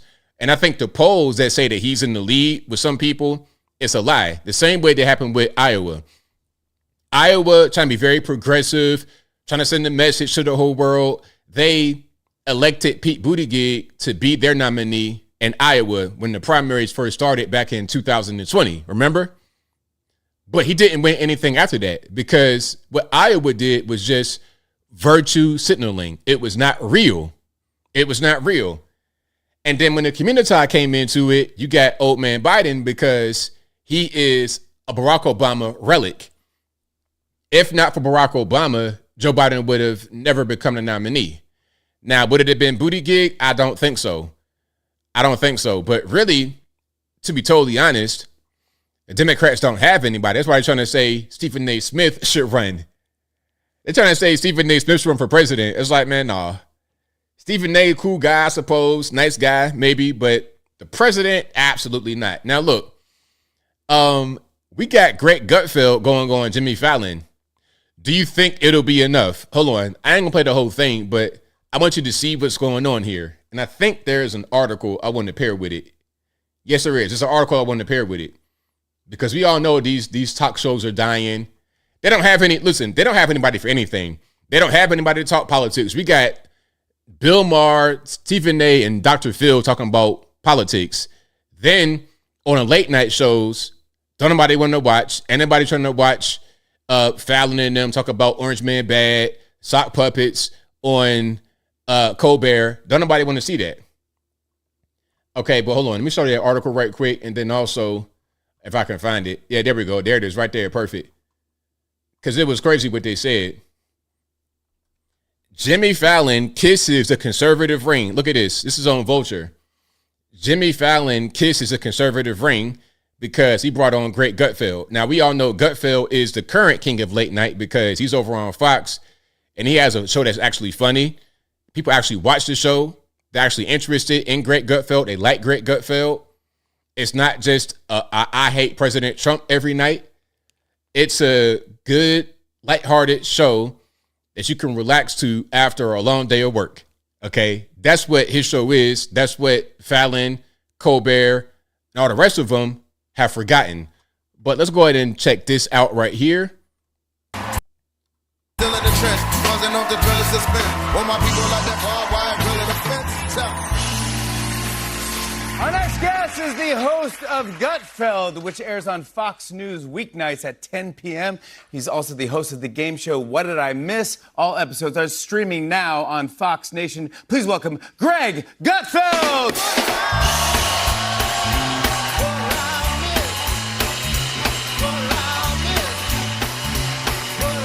So there we go. I ain't gonna show too much. That's just Gutfeld being Gutfeld. Don't look into that too much. That's just him being him. Being a nice, happy, fun-loving guy, being very nice to Kimmel. Now, there's more to that, but I ain't going to show it because just like all the old school shows, they want a copyright claim and things of this nature. But you doing that right now, Fallon, is a nice gesture, and I appreciate it, but I think it's a little bit too little too late. What do y'all think? Do y'all think that Gutfeld appearing on Fallon will help Fallon and his ratings? If they're able to embrace more conservatives, will it help them? Will it stop the bleeding, or is it all over with? Y'all let me know. Okay. Thank you, CJ. Said, I don't watch none of them, but I watch you. Thank you. I appreciate it. You guys are far too kind to me. Now, here is the other Jimmy. You got so many Jimmys. Jimmy Fallon, Kimmel, Jimmy the Cricket. I don't know, but here is Jimmy. What's his name? What's this guy's name? Jimmy something. I don't know. The other Jimmy, not Fallon, but the other Jimmy. Here he is talking to the young lady. What's her name? The comedian. I forget her name too. But they're talking. Matter of fact, now I gotta find this out. Hold on. I'm gonna find her name. Sarah Silverman, that's right. Sarah Silverman, and then Jimmy Kimmel. That's them. So I guess she has a podcast now. Are you guys a fan of her podcast? Let me know if you are in the comments. A lot of people I know are thinking about where they can get citizenship and I do have Italian.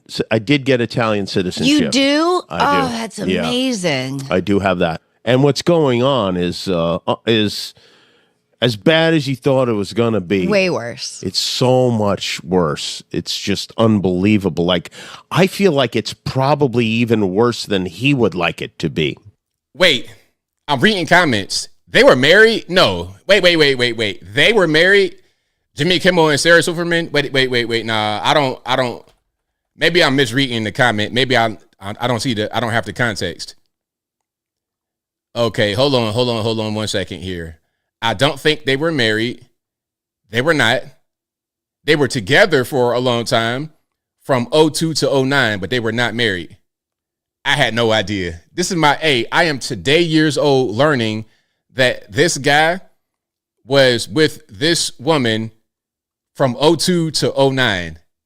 So it's pretty weird. And he's still married right now. So I wonder how his wife feels about him going on the show with his ex-wife. Anyway, why did you get citizenship in Italy? Do you speak Italian? I know your mom's Italian, Jimmy Kimmel, but do you speak Italian? Why Italy? Why not somewhere like, Nigeria, Ghana, West Africa? Why not go to Haiti like the other dude, like Conan O'Brien did? Why not go to where Conan O'Brien went in Haiti? Why do they always go to Canada, Australia, or somewhere like that? Why not go and get culturally enriched? You guys always talk about how it's so great to go to this place and that place to get really full of the culture. But then when you flee the United States because you don't like the orange man in there, you go to the whitest countries possible. You go from the USA to an even whiter country and then whack the finger at us talking about we're racist. Make it make sense. I don't really understand. But yeah, shout out to him. You know what? If you want to go to Italy, it's fine. For us in the USA, it'd be a good thing for guys like that to leave. I apologize to Italy. I don't want to have that guy go over there and do what he was doing over here. I apologize to them, but it's great for us if he wants to leave. So I have no problem. And it's just funny how you want to go to European countries, but you don't want to go you don't want to go China, you don't want to go to Malaysia, you don't want to go to any other place. It's got to be in Europe anyway. So ICE agents, there's a bonus going on right now for new ICE agents to join. They're doing the big push, a lot of recruitment to get the illegal aliens, the criminal aliens, the ne'er-do-wells up out of the country. Okay, here's going to be a CNN panel on the subject. And let's go ahead and get this. There we go. We'll just say Republicans right now are trying to recruit and give bonuses to people who want to serve in ICE.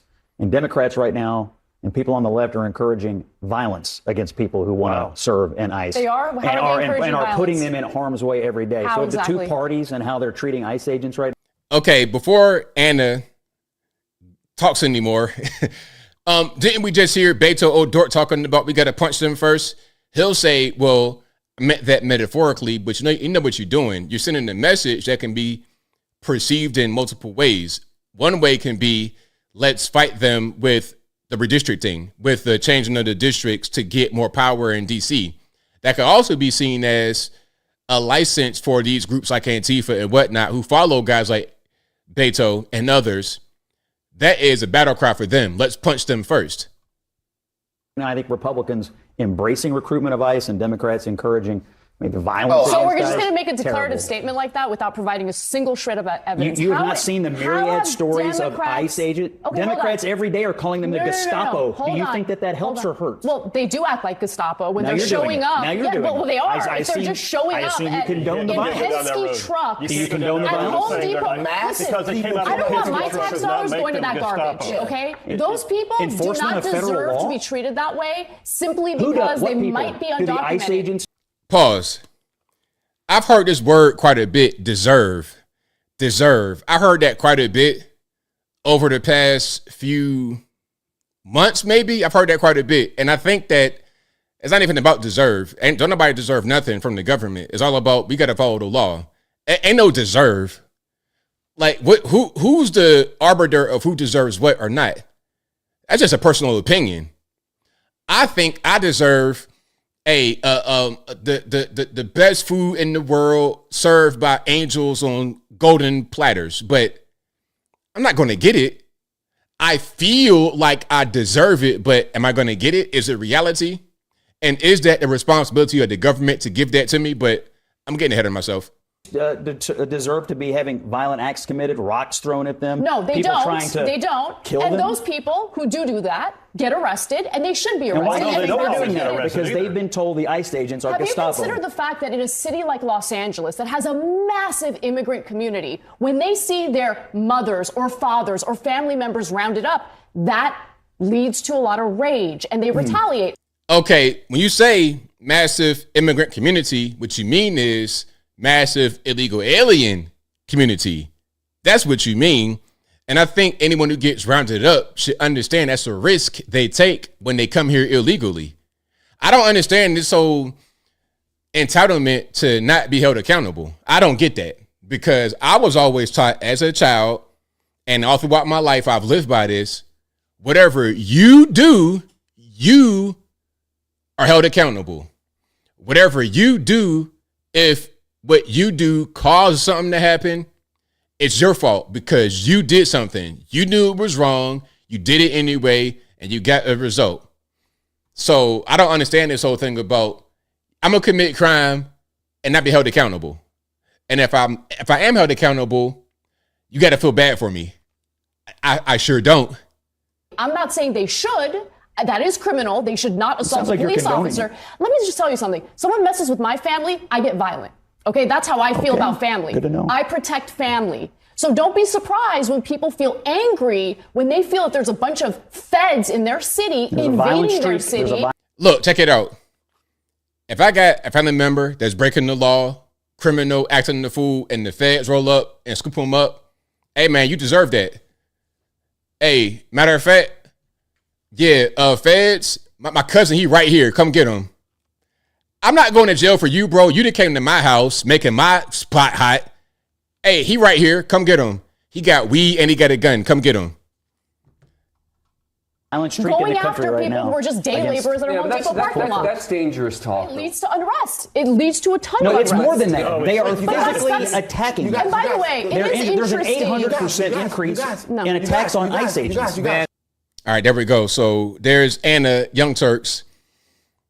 I see her sometimes. Her and Chunk Yogurt. That's his name now. We're going back to Chunk Yogurt. I see her and Chunk Yogurt all the time. And they have flashes of greatness, flashes of brilliance, but then they go right back to the factory settings, right back to the old liberal stuff. Now, did you guys hear about Dean Cain, who played Superman at one point? He is joining ICE. Okay, Dean Cain, Superman, is joining ICE. Of course, they're going to hate on him immediately. John Leguizamo said he's a loser, and his pronouns are has been. Okay, that's what he wants to say about Dean Cain. I think it's great. You could be a celebrity. You could be whatever you want. If you want to join ICE and help us to get the country back on the right foot, I'm with it. I don't care how young, old. If you could do the job and you're physically able, rock on out. Rock on out. If you're doing the job well, rock out. I'm cool with it.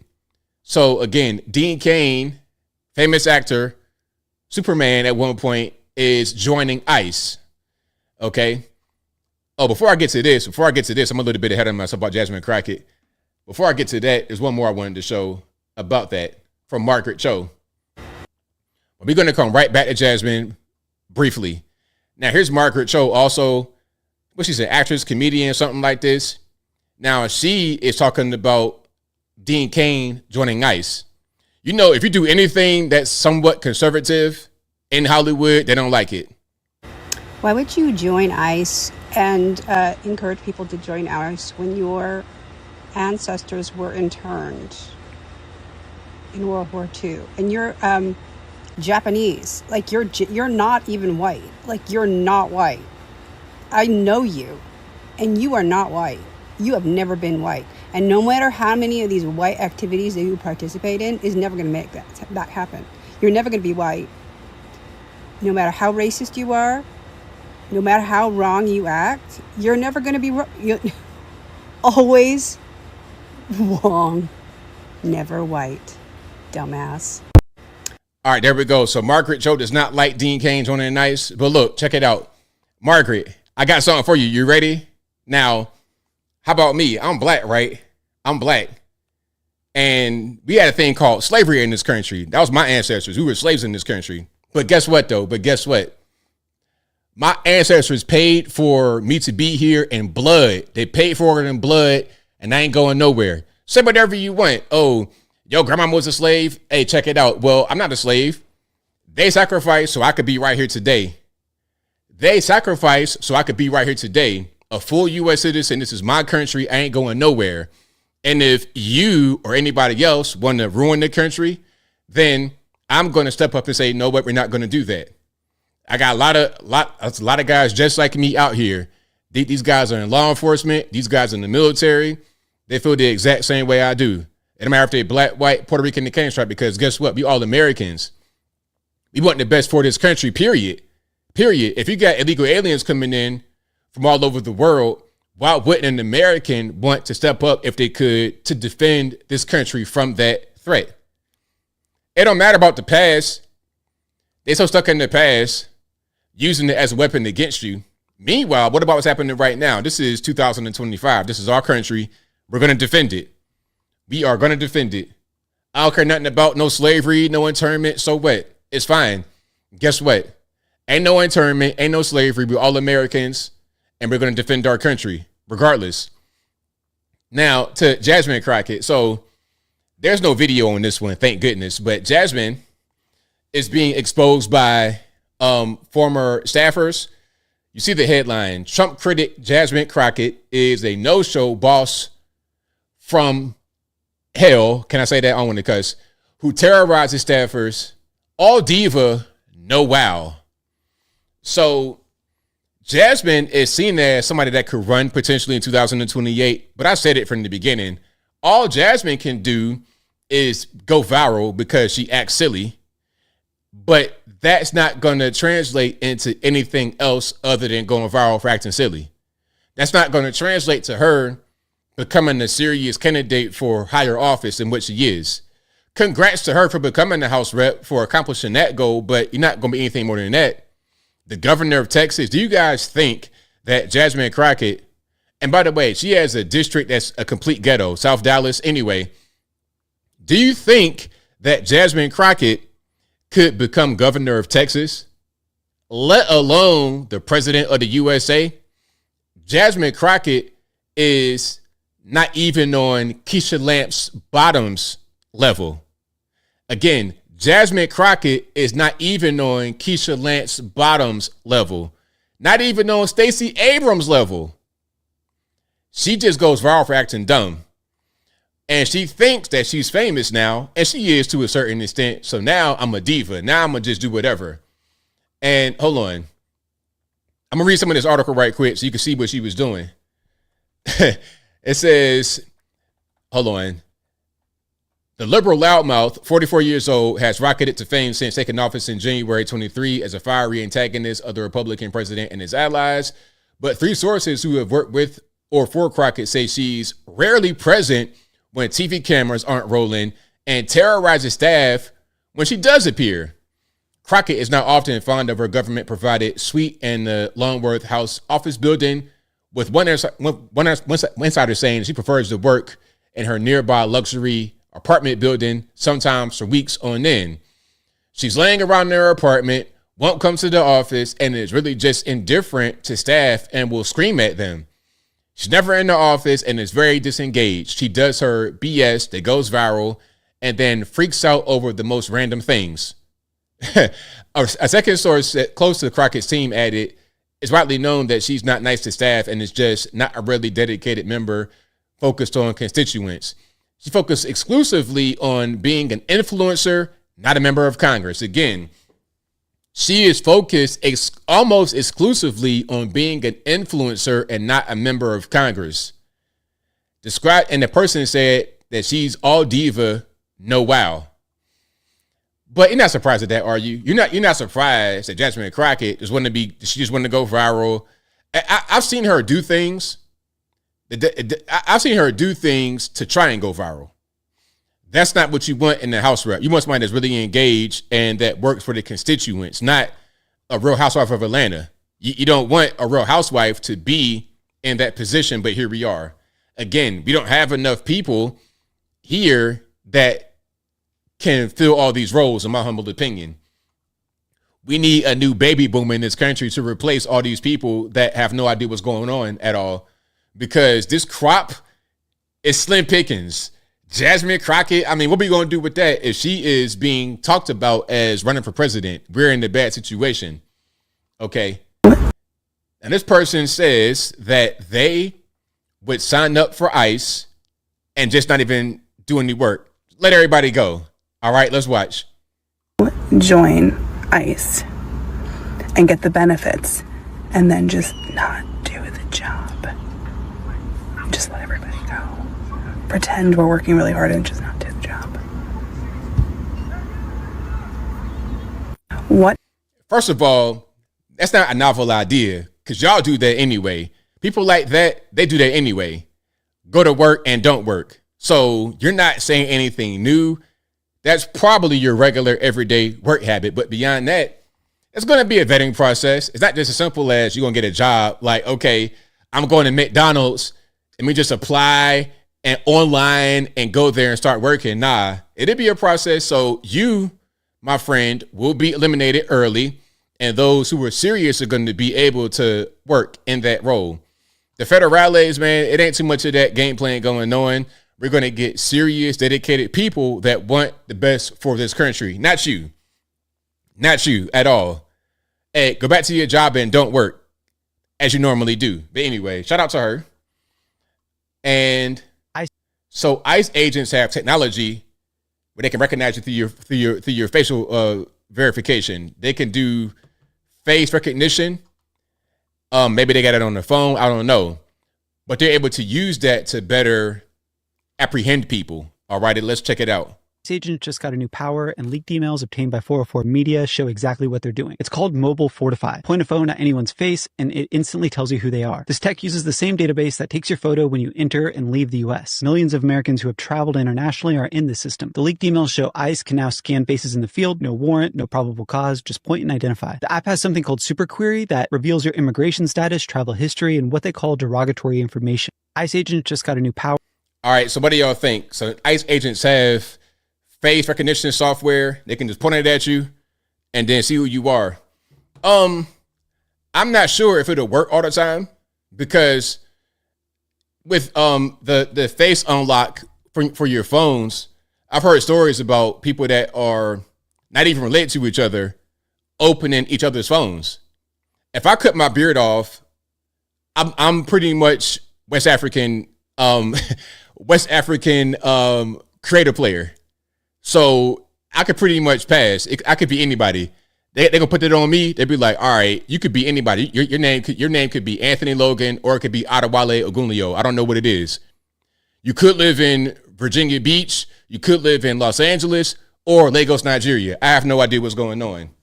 So the technology, if it works well, let's rock out. But I'm kind of concerned about how well it works. And it could be a mistake, and that could cause a problem. So that'll be my only issue. That's my only issue.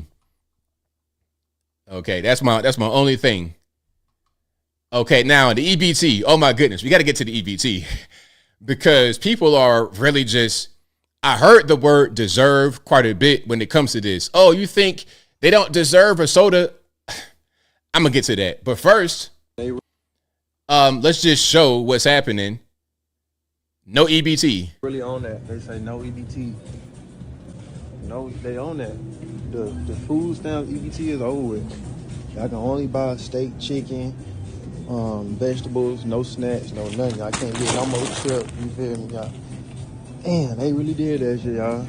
It's over with, y'all. They really own that. They say no EBT. I love it.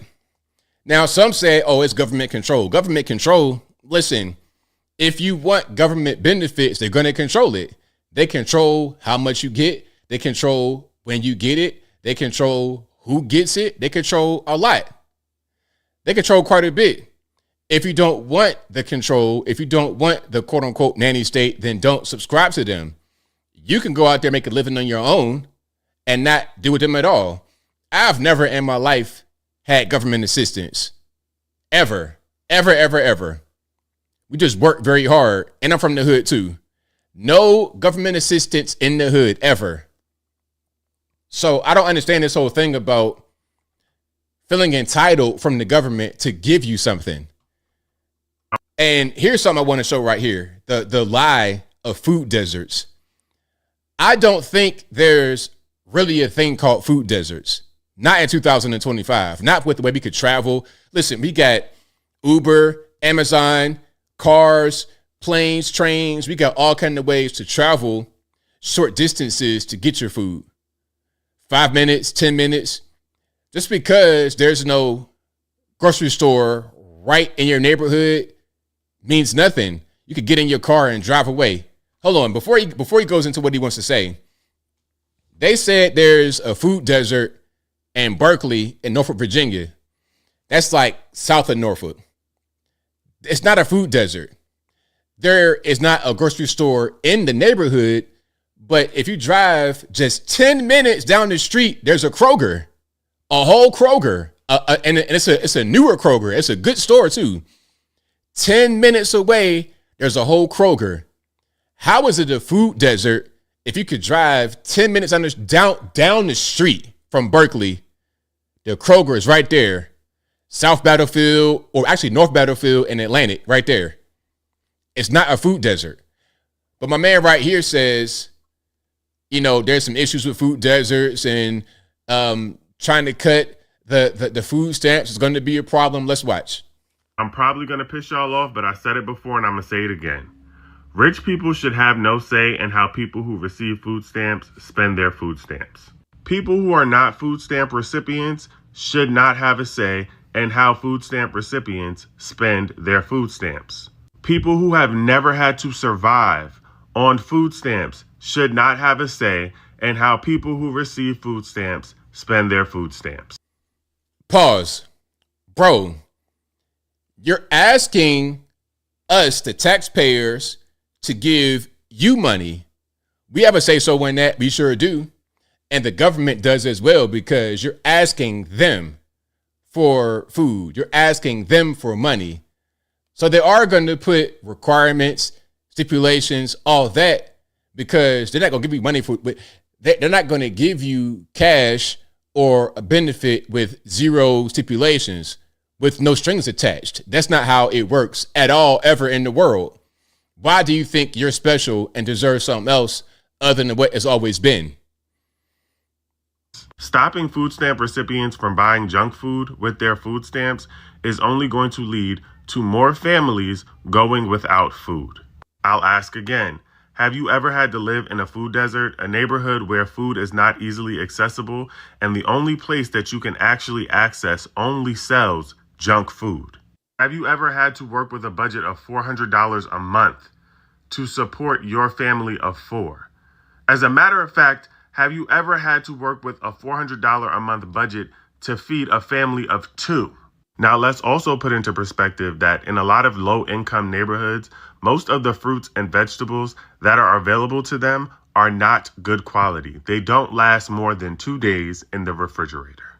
And they're expensive. So imagine spending all of the money that you received for food stamps on produce, and it doesn't last you more than 2 days. And now you're out of money, but you still got to feed that family of 4. And let's not forget that the food stamp budget is being cut, which means that people are going to receive less money in food stamps than they have in the past. But prices are still going up for groceries. And let's also weave into the conversation that it's extremely paternalistic for you to think that you know what's best for people in their communities and that you should dictate how they spend their money. Pause. If you knew how to make money, if you knew what was best for you when it came to actually making money, if you knew what was best for the community when it comes to prosperity, then you will already be doing it. You wouldn't be begging the government for money consistently, constantly. I understand everybody has tough times. I get it. But it shouldn't be this generational thing, growing up on food stamps, growing up on government assistance. It should be to help you get through a tough time and then you're back on your feet. It shouldn't be 18 years, 20 years, 100 years of living on the government. And if you're doing that, yes, they're going to control you because you're asking them. If you don't want them to control it, then don't ask them. Just, get your own money, do it that way. And before y'all start this nonsense of, oh, it's my tax money, I should be able to determine how people spend it. You pay more in taxes towards military. And you have absolutely no say in how it's spent. Listen, we do have a say so on how it's spent because we can vote. Because one candidate will say, okay, we're not going to go to war. The other one says we are going to go to war. One candidate says we're going to have more bases. We're going to do this, that, and the third. So we can vote based upon who's going to spend the money based upon what they say. We can also vote about who's going to restrict these benefits. So we do have a say so. So we actually go out there and vote. I don't know about you, boss, but we go out there and vote. We pay taxes. We vote. Not just for the president, but also in our local elections. We vote for the mayor, the city council, your local state reps, your house reps, your senate, all of that. All of that has an impact on how our money is spent. Down to the county commissioner, with taxes on your house, your vehicle, emissions tests, inspections, all of that we vote for. Move on. And the sad reality is that everyone is invested in doing everything but fixing the actual problem. Like, you could just make healthier foods more accessible in every community.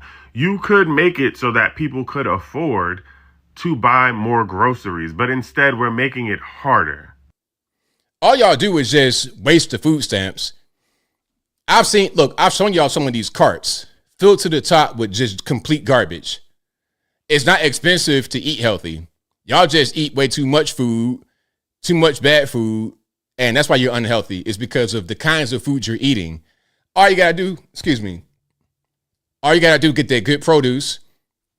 Listen, I've at one point when I was probably in my late 20s, I would say, I could spend $25 in the week and have groceries for myself. This is like, how old am I? In my late 20s, this is like, how old am I? What time was it? This might have been like 2012, 2011. Yeah, right around then, 2012-ish. I go to the store, I would get, maybe I get some spinach, kale greens. Back in the day when I had leafy greens, I would get those greens straight from the food line. I could walk to the food line or catch the bus if I had to. Hop on the bus, walk, whatever. Get a pack of chicken breasts, black beans, rice, like the cheapest rice I got, black beans in the can, chicken breasts, and greens.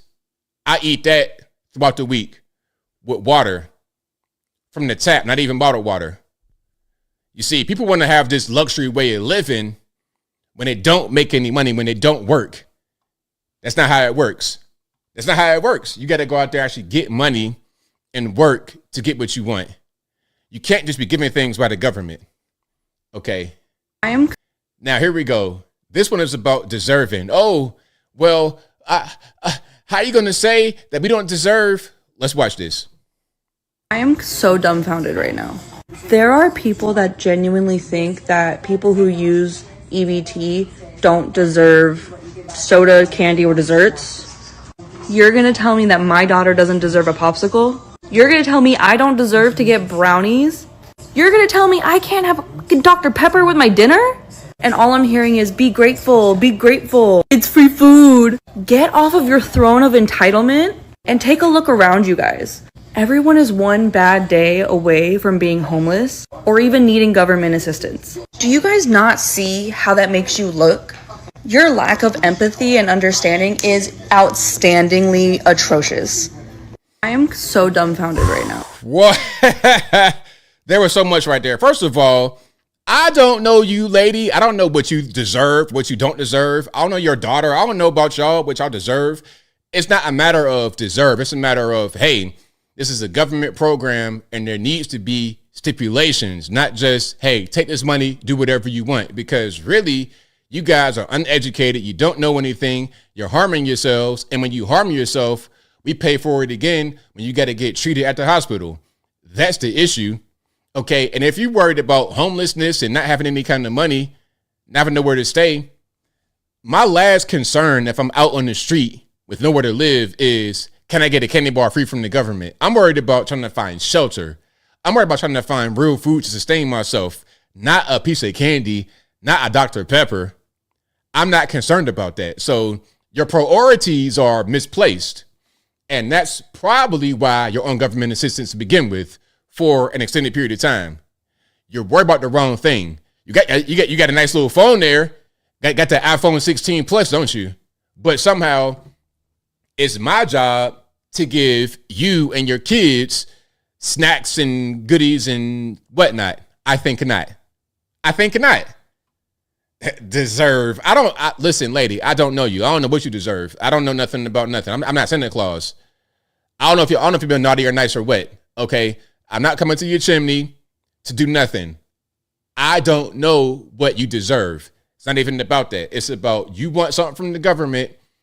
There needs to be some kind of restrictions. Now, here's West Virginia. Oh, this was crazy. This was totally crazy. Now, y'all know me. That's my neck of the woods, West Virginia. I'm born in Charleston, West Virginia. My whole family on both sides is from West Virginia. We've been there since Booker T. Washington days in the 1800s. We've been there since the 16th. Since Virginia was founded, we've been in Virginia, West Virginia, etc. So I know about this neck of the woods. Let's check this out. So I live in West Virginia, and they just changed the EBT rules where it can't be used to purchase soda. And I think that's terrible. Like, I'm sorry, but just because you need assistance doesn't mean that you don't deserve to have soda.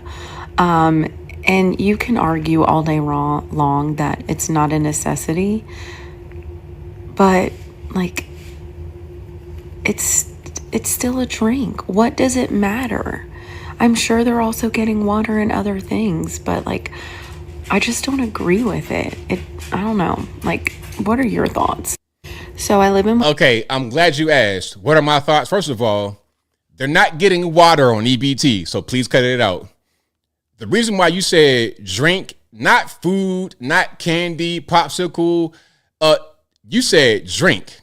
It's because West Virginia and Appalachia in general, but definitely West Virginia specifically, has a big problem with Mountain Dew.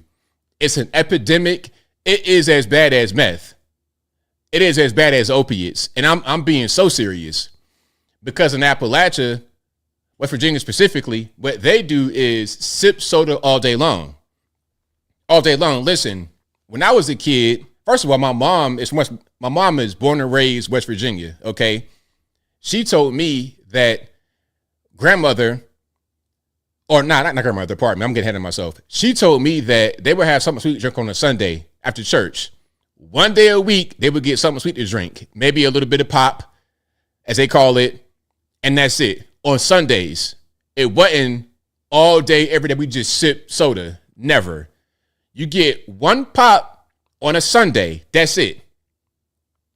When I'll be up there in the summertime, I'll be with grandmother, and she had them up under the bed, never in the fridge. So what I had to do was ask her to get a soda, and then I got to put it in the fridge to chill it before I drank it. It wasn't just, I'll open the refrigerator. It's just,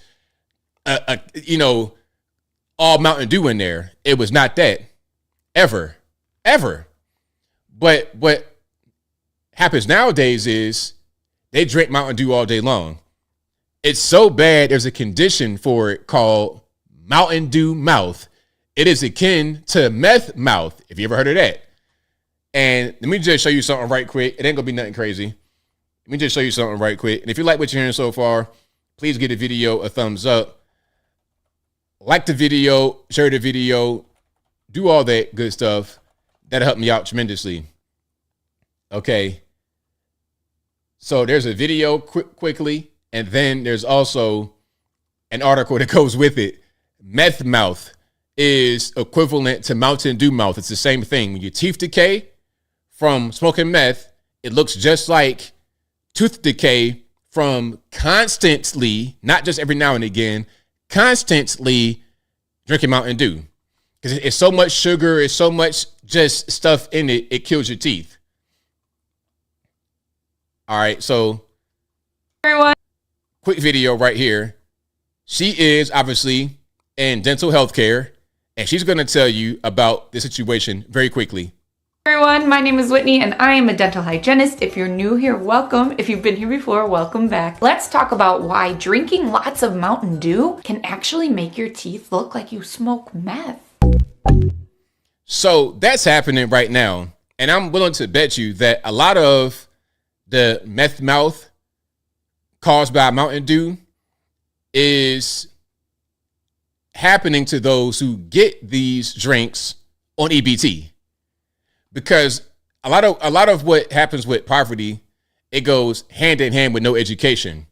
So they don't even understand that soda is killing their dental hygiene. They don't even get it. They don't get it. So it's up to us to educate them. Okay, we can't drink that anymore. We can't get that on government benefits. Okay. And maybe, just maybe, it might reduce some of the meth mouth. Again, we got an article right here, NPR.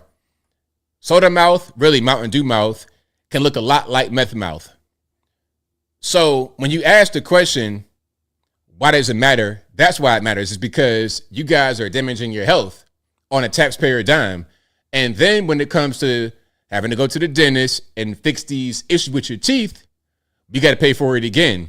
And then when it comes to your diabetes, to all that stuff that is going to be caused by this unhealthy way of living, we're paying for that too. We're paying for your dialysis, and nobody got no time for that. Not on a government dime.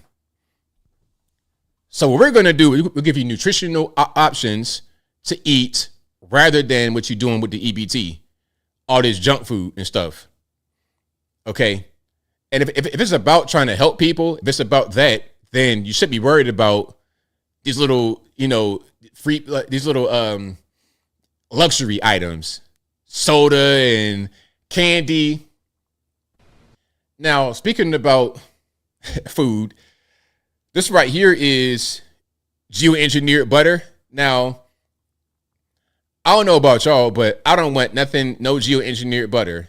Regular butter is just fine. It's pretty shelf-stable. It's low calorie, actually. Do you know, did you guys know that a stick of butter is 800 calories? The whole stick. If you ate an entire stick of butter just out the pack, 800 calories. But some of your Applebee's and Chili's and whatnot lunches be like 2,000 calories off the rip. It looks, smells, and tastes like the butter we're all familiar with, but without the farmland, fertilizers, or emissions tied to that typical process.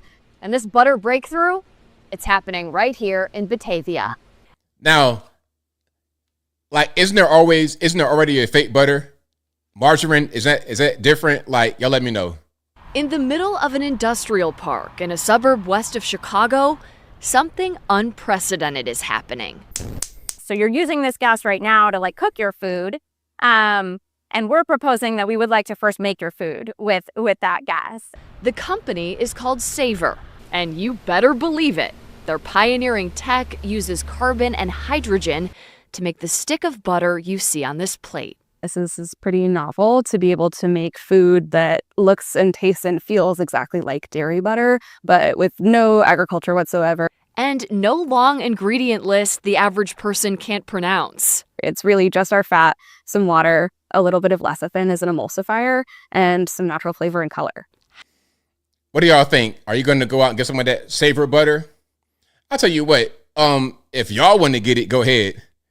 Not me. I'm going to wait till everybody beta test it first. When they put it out in the public, when they have it at restaurants and stuff like this, y'all can try it, but I'm good. It's like the vaccine. Oh, do you want to get Vax ABL? Actually, you can try it, but I'm good. And once you try it and you can just study yourself for about 5 years, come back, talk to me then. But for right now, I'm good. Okay. But if you like what you're hearing so far, please give the video a thumbs up. Like the video, share the video, do all that good stuff. That'll help me out tremendously. Okay. South Park. I can't play any of the videos, obviously, but you can see we got Trump and Fat Vance lampooned. Okay. Because I guess he's like the little Trump, the little guy. You know how they try to play him. And then we got Charlie over here with the swoop hairstyle, and then someone debating him. People are a little bit upset at Charlie because he's not really upset. You see what he said in response. Not bad, Cartman, laughing emojis. And then the guy up here says, how do you not get it? They despise you. They're upset that he's not upset. But, it's not really a big deal. I'll play a little bit of this right here. My God, what makes you think you have the right to say what I do with my body? Fair use, please. Hey, Comedy Central, please. Don't do it to me. Let me ask you something. If a pregnant woman is killed and the baby dies too, why is the killer charged with a double homicide? Well, because people have different beliefs. That was a great impression. Different beliefs. It's not about belief. It's about truth. Science confirms life begins at conception. Oh my God, what makes you think you have the right? So there we go. That's a little bit of Charlie Kirk on South Park. Of course, you got Cartman playing Charlie Kirk. So shout out to Cartman. Shout out to the hairstyle and everything matching. I appreciate that. But we got some responses from these leftists. We got some responses. Let's see what they're going to say. Let's go ahead and play it right here. So who's going to be the one to tell Charlie Kirk that we're laughing at him, not with him? Because for the last day, he's making it seem like he's in on the joke. Charlie, you are the joke. Hey everybody, so the South Park episode is going super viral right now. Watching you set your brain to hyperspin mega drive to try and cope with this fucking absolute annihilation of an episode of you and your entire fucking shtick is on brand. Every fucking video, you're just trying, no, I'm in on the joke, guys.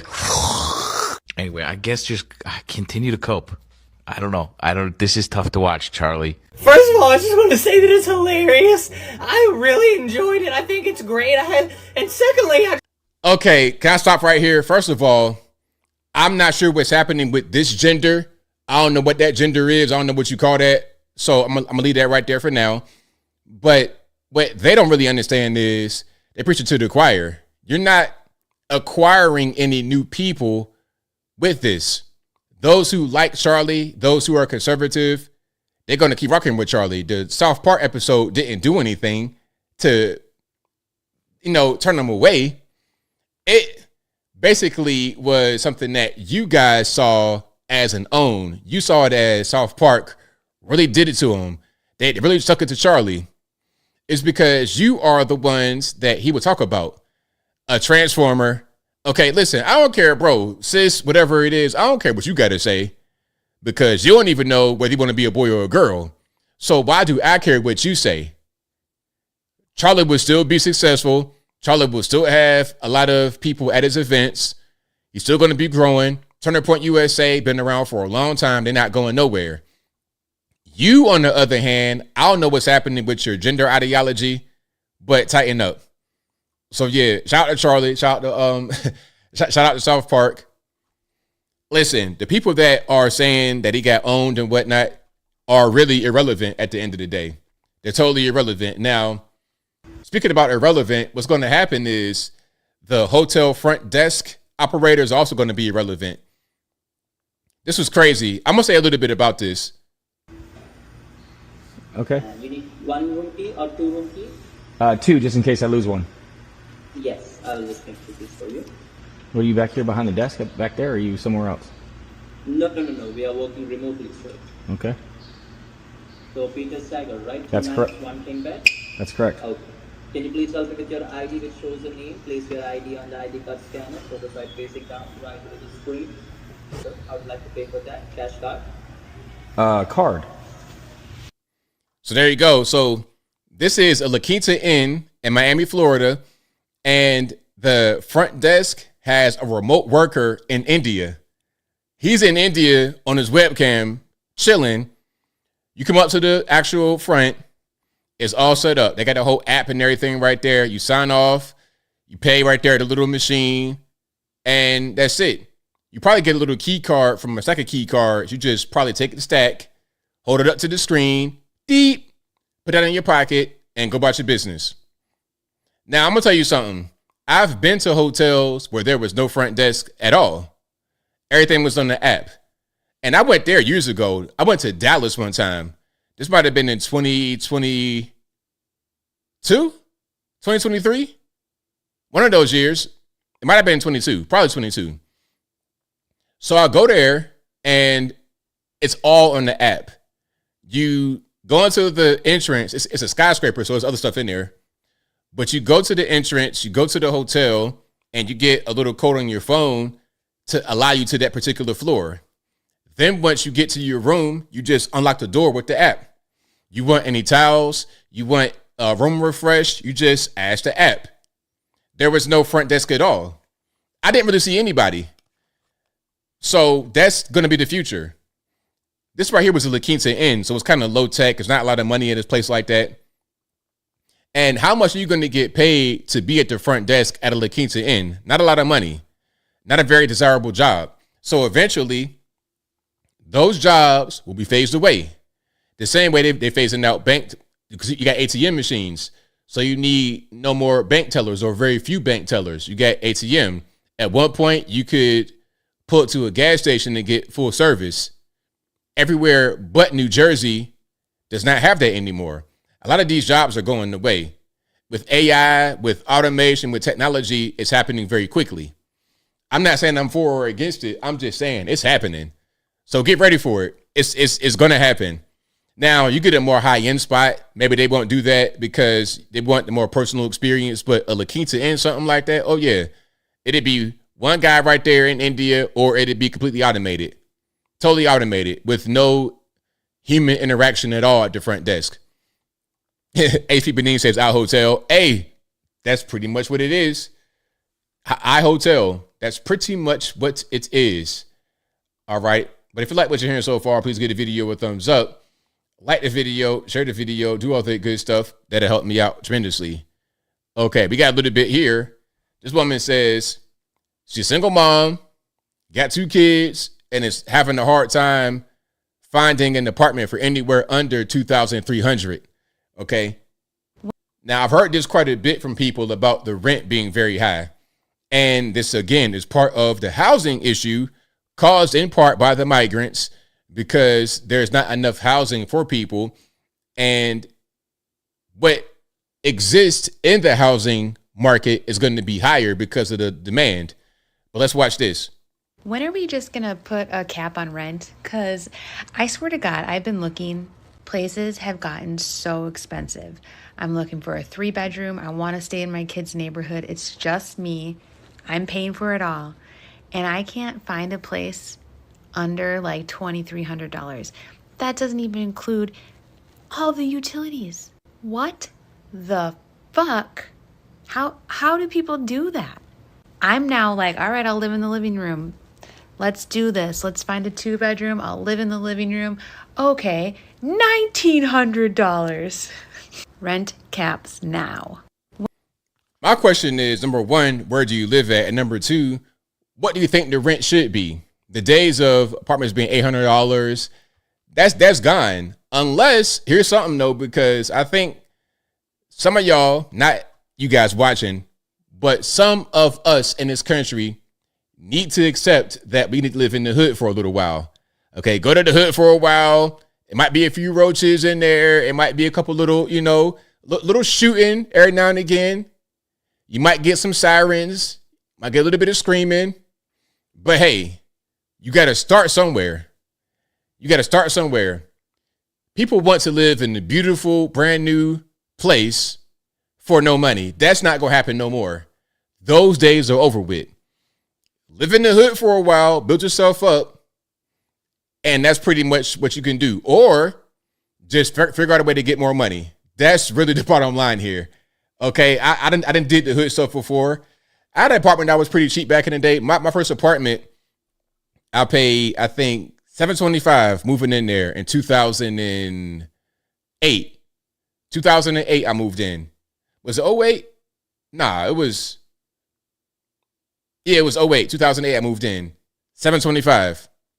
When I left, it was $900. But I did see the occasional roach, and I did hear some shooting, and I did have some weird things happening outside my apartment. I did have some redneck neighbors, some hood rat neighbors. I had all that going on. But I'm young. I'm 25 years old at the time when I first moved in. What can I do? But as you advance, as you get better, as you develop your skill and get more money, you're going to keep going up and up and up. But you got to start somewhere. Some of us don't want to start in the hood. But what are you going to do? Maybe you want to live in the black hood. Okay, go to the trailer park. I did that too. I lived in the trailer park before. I lived in the super hood before. I lived in kind of like a mid-range hood. And now I'm in the suburbs. You start small and you grow. But yeah, you're trying to find a spot. And my question is, where do you live now? Are you married? Are you getting a divorce? That's a whole different ball of wax. So I digress. Pardon me. If you like what you're hearing and know what to do, get a video a thumbs up, like the video, share the video, do all that good stuff. That'll help me out tremendously. All righty. So this woman right here has bought a house, I believe, in California. And these prices, my goodness, California, Goodness gracious. I pray for you guys in California and your ridiculous housing prices. But let's check this out. My husband and I just bought a house, and I'm going to show you guys how much it costs to live in California to buy. Hold on, before I start, I got to start over. I saw a comment. I gotta respond to it right now because I'm gonna forget. JV says, ABL, why were you in the hood and in a trailer park? Your dad was a fireman, right? How much do you think firemen get paid? I mean, listen, I was trying to be a firefighter in 2015. The starting pay in Norfolk was $40,000 in 2015. It might have been $35,000 in 2015. So my dad was a firefighter starting off in the 80s. How much was he getting paid back then? You tell me. And then he became a firefighter later. At first, he worked at a hardware store. Listen, okay, I got to tell you this. When I was born, my parents were married, had been married for years. And my dad was working at a hardware store. My mom did not work at the time. My mom started working when they separated in the late 80s. At that time, my mom started worked there for forever, and my dad became a firefighter. But these are not very high-paid jobs. See, people want these jobs, whatever they do, to pay them a crazy amount of money. Okay, I'm a firefighter. I deserve $100,000. Huh? Starting. That's not the way it works. People demand more money. And what'll happen is maybe the government steps in, give them a raise artificially, but their productivity does not increase. And in my humble opinion, your buying power is tied to your productivity and the skill level that you have. It doesn't matter how much you get paid, your buying power will be determined by your actual productivity. And when my dad was a firefighter, here's something else. He had up to 4 jobs at once. You're a firefighter, you work 9 days a month because you do 24-hour shifts.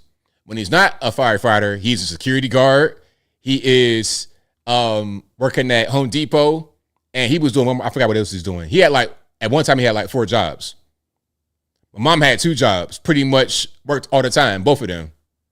And we still in the hood with no government assistance. People want to do that and live people want to do less than that. They want to have 1 job, working barely at all, and live like kings. It's not the way it works. Okay. Let me see. Dude says air traffic controller is making $100,000 for guiding lives. Why not $100,000 for saving lives? You think that's how it works? I think to be an air traffic controller is a little bit more skill involved than being a firefighter, if we're being totally honest. It's not about feel, deserve, all this soft language I hate. It's not about that. It's about the skill level you have, your level of ambition, level of education, and level of productivity. Is what you do highly in demand? Can it be done? Listen, you could be a firefighter coming straight from the penitentiary. They train guys how to be firefighters in jail. Can you be trained to be a firefighter? Pardon me, can you be trained to be an air traffic controller in prison? I think not. But I digress. Again, she got a house in California. How much was it? Let's get to that. My husband and I just bought a house, and I'm going to show you guys how much it costs to live in California to buy a house and what the monthly mortgage would be. This is the house we bought. It was listed at $795,000. It is a 4-bedroom, 2-bath, and 1,780 square feet. We did offer over asking. We offered $805,000, and they accepted it. $800,000 for a house, 4-bed, 2-bath, 1,700 square feet, almost 1,800 square feet. It's a big lot, 10,000 square foot lot, but it's an old house built in the 70s. 1,800 square feet for $800,000. You see the price per square foot, $447, out of this world. They accepted it. And I know you're thinking that is so expensive. This is actually a really decent price because houses in our city go for $900, $1 million. Question, where do you live? Are you in a place that's highly affluent where everybody has money? All the people who own homes have money? If that's the case, well, you know, it is what it is. So because my parents gave us money to put as a down payment, the loan amount that we got was $635,000. The interest rate that we got was 6.75%. So with principal and interest, that is $4,118.60. We did do a conventional loan because we put 20% down, so we do not have mortgage insurance. Our homeowner's insurance is through AAA, and it's $181.60 a month. Oh my God. And then our property taxes is $864.43 a month. Oh my God. So when you add all those numbers up, you get a mortgage of $5,164.63. 5 bands for a 4-2 at 1,790 square feet. and it's an old house too. You probably got to repair it. Built 1979. Okay, what, 50 years ago almost? Man, no way. California, you out of your mind. California, listen, I understand why you guys come to Tennessee. I get it, because that is just out of this world. That's out of this world. I could never.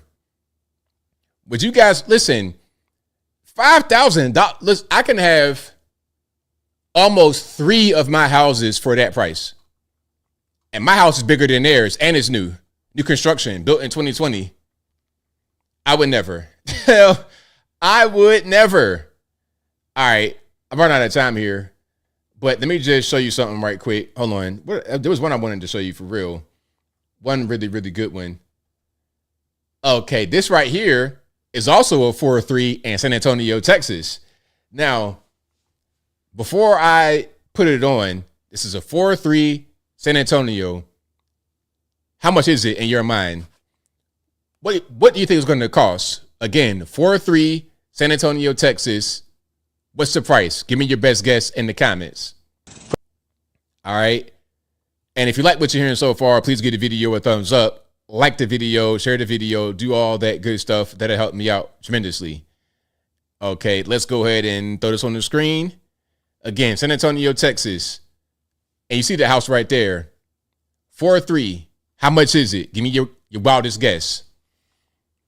Okay, I'm seeing some numbers, some interesting numbers. Y'all kind of like, y'all kind of close. Y'all hovering. Some a little bit too much. Not California. Let's check it out. Again, 4-3 San Antonio, Texas.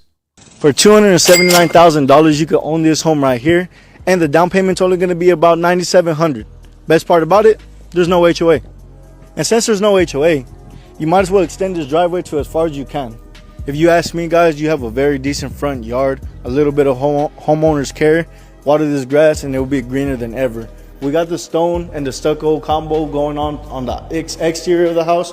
As soon as we walk into the interior, guys, no carpet whatsoever throughout this home. Very open space, nice vaulted ceilings, lots of natural lighting coming through. Over here, guys, in your kitchen, it's going to be very closed off. You get to overlook your dining area, your living area. Nobody should be bothering you while you're in here getting down. It's not going to be gas today, guys. It's going to be electric for sure. That's fine. I prefer electric stoves. I do not like gas stoves at all. Still get the stainless steel. Still got the 42-inch cabinets. And back here is going to be your utility room. There is going to be some shelving for maybe your groceries if you want it to be. With over 1,700 square feet, guys, one of the best features this house has to offer is going to be that it has 2 primary bedrooms. This is going to be one of them right here. As you can see, it got its own restroom right here, got its own closet, more than enough space. It should be, at least. Towards the back of the home right here, guys, is going to be bedroom number 2. Very decent size, has a nice space in the closet, enough space to add another rack as well if needed. Down this hallway right here, guys, is going to be the secondary bedroom. Same closet. It's probably an older house that got flipped, but it did a pretty good job from the outside. I'll just, do like an inspection to see what's really going on with it. But for right now, it looks beautiful. Again, this is San Antonio, Texas. Closet, same concept. Over here, this bathroom, obviously, they're going to be sharing. And right in the middle of these two bedrooms right here is going to be your second and main primary bedroom. So follow me down this way, guys. Again, want to point out no carpet whatsoever. When we walk into this room, lots of space. Even got a gap over here to add a desk or maybe mount the TV. However you want to set this home up, right? Check out your finishes in the primary bathroom. Very similar to the first one. And of course, nice closet space as well. There you go. So that right there, that's a great price. What is it? $279, I believe.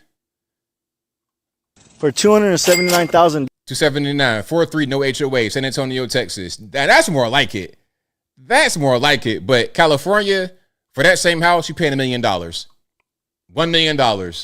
If you want to live anywhere near civilization, $1 million off the rip. Plus taxes and everything else. That's going to be what that is. All right. But shout out to you guys. All right. So look, have you guys seen Gavin Newsom's house? I know I have no time left, but have you guys seen Gavin Newsom's house? It's pretty interesting. Gavin Newsom's house. Turn the music down right quick. But yeah, nice sprawling estate. Look at the grass in California. A lot of water for that grass. I thought you can't really water your grass in California. We got to do water restrictions, but not for Lord Gavin, not for Emperor Gavin. Yeah. Look at that. Okay, yeah. Beautiful, beautiful home. Beautiful home. How much is it worth? Probably some multi-millions. All right. But this guy's talking about renting better than owning. One last video, then we're going to get to some calls. This guy says it's better to rent than to own. Now, at one point when I was younger, I might have said that, but now I don't really think so. Yet clearly renting. So yes, I absolutely do rent my condo. I pay like $6,000 a month for this place directly on the water. Look at that. We got a bunch of people on their little party boat. We got a view right here of the entire city. It's a great place. And a lot of people ask me, they're like, well, why do you rent if you make a lot of money? And well, that's how I make a lot of money, okay? At this place where I'm currently living, it's worth about $1.6 million. If I were to get a mortgage on this at a 0% interest rate, I would be paying around $5,000 per month. And that's at a 0% interest rate. Now, if I put 20% down and I had like a 9% rate or whatever I would get, now we're talking over $6,000 per month, which is more than what I pay for rent. And the argument to that is like, okay, well, I do retain equity in the place. Yes, if I put the down payment down, I get that money back if I want to sell it. But let's say I put 20% down on a $1.6 million place. That would be $320,000. And in order for me to make that money back from the rent, I would have to make 22% per year return on my investment of the $320,000. So if I were to take that $320,000 and I put it into something that would return me more than 22% per year, it would make more sense for me to keep the money in my pocket. Anything over that, and it's like, it's a no-brainer. And I can absolutely make well over 22% per year. I've had a month where I've made 74%. At the end of the year, I'm going to make well over 22%, so it makes so much more sense for me to keep that $320,000 in my pocket and invest it on my own. And also, I can just get up out of here and leave. Like, I don't need to sell my house. I don't need to do anything. So I have better flexibility, and I can make more money. Okay, so there's a lot there. First of all, I understand where he's coming from because when I was young, I had that same mentality. But when you are paying rent, you're paying somebody's mortgage. You're paying somebody's mortgage. You might as well be the guy who is being paid the mortgage. You could become the landlord. Like if you just want to leave, rent your property out or sell it. Because either way, you got to put the money somewhere rather than making the next guy some money. Put it towards yourself. Pay yourself. Yeah, I would not pay that much in rent. I would go somewhere a lot more humble. Before I had my house built in 2020, I could have got a much bigger house. But I was like, nah, because I don't need it. I don't need to have some kind of big, crazy house on the mountain. I don't need that. I don't need to have a condo that costs $6,000 a month. I don't need that. I could spend a lot less money than that, living more humble, but live in a still nice neighborhood, a nice house and everything else. And I own it. I'm not paying nobody no rent. And now my equity done went up a lot. So I'm in a great position rather than I would be if I was renting. You see what I'm saying? Exactly. Haley, he's in the moment, living in the moment. That's that Grant Cardone knowledge right there. Shout out to Grant Cardone. That's that Grant Cardone University knowledge right there. But Grant Cardone, the thing about him is that he's going to tell you to not buy anything because he is a landlord. So what Grant Cardone wants you to do is to rent from him. It's simple. Now, to be fair, he will also say that he will also say that you should own a home as well as rent. But ultimately, he wants you to rent so he's able to get more money. That's just the bottom line with that. But anyway, shout out to you guys. I appreciate y'all. We got super chats on deck, and then I'm going to get to the calls. The number to call, 706-406-3287. Again, 706-406-3287. Thank you to Jason for becoming the ABL superstar. I appreciate you, boss. Thank you to Regina, the godmother, who says hello from the conservative old lady delegation. Shout out to you. Thank you to Black Suburban Dad Reviews, who says ABL with all the young boys liking the new Sydney Sweeney ad. I think I'm going to invest in Jergen stock because I think it's going to go through the roof. Thank you for that, man. Definitely appreciate you. And you know what? Just maybe, because the thing about Sydney Sweeney is that she's very pretty. I'm not trying to be funny, but she is more accessible and approachable, in my opinion, than some of the big fashion models. So that might inspire the young guys to go out and try to find someone like that in the regular everyday life. Maybe. That's my thinking about that, which is a good thing. Thank you to Kai's Posthumous, who says, I got into an argument with the people at the pizza shop today over feeding this senior homeless lady. Oh, you shouldn't have fed them. To F, she was hungry. Now, you know what, Kai's Posthumous? I'm going to go ahead and agree with them because I say it, when you feed these homeless people, they're going to keep coming back. It's not just a matter of they're hungry right now. They're going to always be hungry every day. Every day. And as a matter of fact, it's like feeding a cat or a dog. Oh, they're not dogs. Hear me out. Definitely a cat. You feed that cat every day. Let you not feed the cat one day. You're going to hear the loudest, craziest screeches you ever heard in your life because now they expect the food. Why not? You be here every day. Why not right now? That's the mentality. And that's why the homeless are always around these commercial areas, because people like yourself and others are going to feed them. If y'all didn't feed them, give them money, then they wouldn't be there. It's really simple. So I understand their frustration, because if you own a shop right there, you don't want a bunch of loitering and hanging around outside, because it's going to deter the foot traffic to come into your shop, which will impact their bottom line. So I get it 100%. I would say the same thing if I was them. 100%, 1000% the same thing. Thank you to Carlos Gaspar for the donation.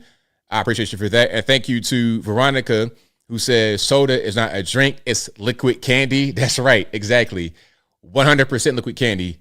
All right, let's get to some calls here. Again, the number to call, 706-406-3287. And the number is always in the box and also in the ticker below the video. All right, let's turn that on and get rocking and rolling. Yeah, so I don't give nobody nothing. I don't give any person anything on the streets. Nothing. I don't care if I got a sandwich. I don't even want it. I'm good. Like, nope. Because I don't, first of all, people are crazy. They might do something to you. You give them a sandwich, and before you know it, you're getting punched in the face. It's like, why am I getting punched? Because the person is crazy. You can't rationalize with some of these mentally ill people. So I'm trying to just keep my distance. Whatever you got going on, whatever kind of illness you got, whatever, is fine, but I don't want to be involved. So I'm going to go over there and leave you be. Leave you be. You shooting your imaginary dice on the side of the building? Okay. I'm going to leave you to it. Go ahead. Knock yourself out. 346 on the line. Who am I speaking to? Okay, hold on. 346. Can you hear me? 346? 10-4. All right, there you go. What's going on? Hey, it's Ball Tire. What's going on, man? I had a question on your opinion on what you think about the interview with Nancy Pelosi in regards to her and the Pelosi Act as far as insider trading, potential insider trading as far as people in Congress and all that. And her comments saying that, oh, she's not really worried about it or concerned. Do you think she's not concerned about it because it might not be retroactive and they're not going to look into her past history, or is she trying to downplay it and act like she wasn't doing anything wrong? Well, I don't think she believes she's going to get in trouble. She won't get in trouble. Like, in her mind, she's not in any kind of danger. So it's not really of any concern. Okay, that's what I wasn't sure if they were going to try and make it retroactive, because I heard something the other day. They said her stocks were 700% above even Warren Buffett's or something ridiculous like that. Oh yeah. Gains. I'm not a huge stock financial guy, but I was like, that's pretty ridiculous. And the people that actually watch her and follow her, I'm wondering if they're going to start collapsing now soon, given the new, if it passes through and everything, that it's not going to be at that high. It's going to drop a tremendous amount.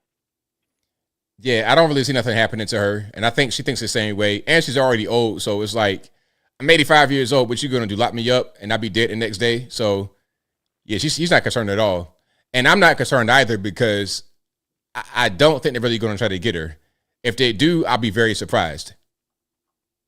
Yeah, I was kind of thinking the same thing. Maybe they're going to try and implement it for other younger individuals now. Because I heard the other day they said AOC's net worth is about $20 million now. Yeah, I believe it. So, kind of ridiculous. But anyways, that's all I wanted to ask and say. Have a good night and stay out of trouble. Thanks for the call. Definitely appreciate you. All right. Yeah, but it's quite obvious what they're doing. It's 100% insider trading. They make the laws, and then they trade stocks based on the laws that they make.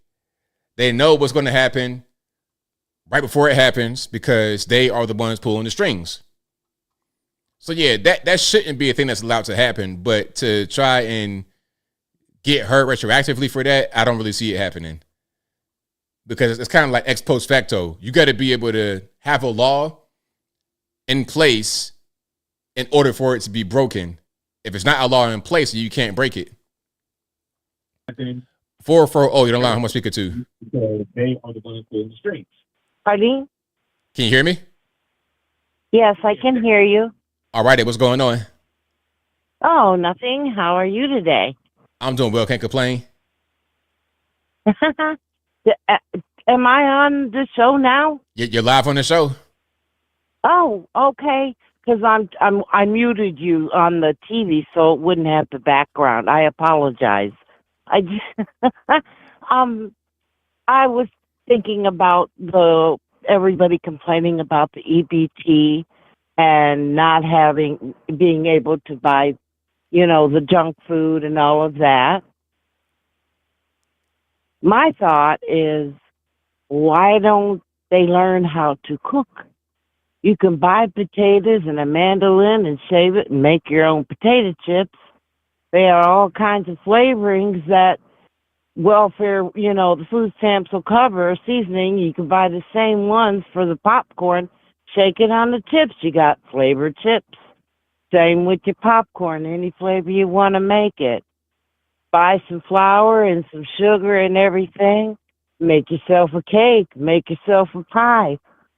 They don't have to waste all their food stamps, and they're not getting all of the chemicals that's in the junk. Hey, I'm right there with you, but I think people are just lazy nowadays and entitled. All they want to do is just go get something quick, something sweet, something sugary, something fatty, and they want to eat that all day long. Exactly. Nobody wants to be progressive anymore. It's all about me. I want. Everything is right now. Snap. It's like they live in a microwave oven, Everything has to be instant. Exactly, 100%. I don't know. I pray for them all, though. We all needed help. I was on it a couple of times quite a few years ago. quite a few years ago. But I mean, when you need it, you need it. But back when I was on it, that's the way it was. You couldn't get no chips, no candy, no nothing. You couldn't buy coffee. You couldn't buy anything. I mean, it was strictly food. I don't know when they changed it. I don't know why they changed it. But it's better this way. Because hopefully everyone will learn how to be more responsible with other people's money. You know what I'm saying? Absolutely. Wow. All right. I will let you go. I know there's probably other callers. I just wanted to put in my 2 cents. Thank you for your call. You have a blessed, thank you. You have a blissful evening, and everyone else. Thank you for the call. Definitely appreciate you. Thank you. Bye-bye. All right. Shout out to the caller. Yeah. It can't just be you live on the food stamp program your whole life. It can't be that because you never get off it. You'll always be dependent upon that. And you'll never be able to rise up. You'll always be in this kind of permanent poverty, poor, underclass. I could never. I'm always, about going forward.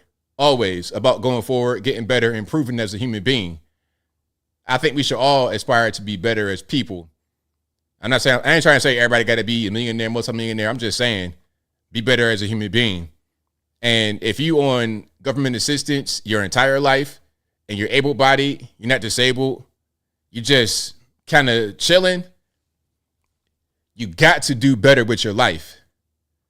Especially in America. This is America. This ain't third world country yet.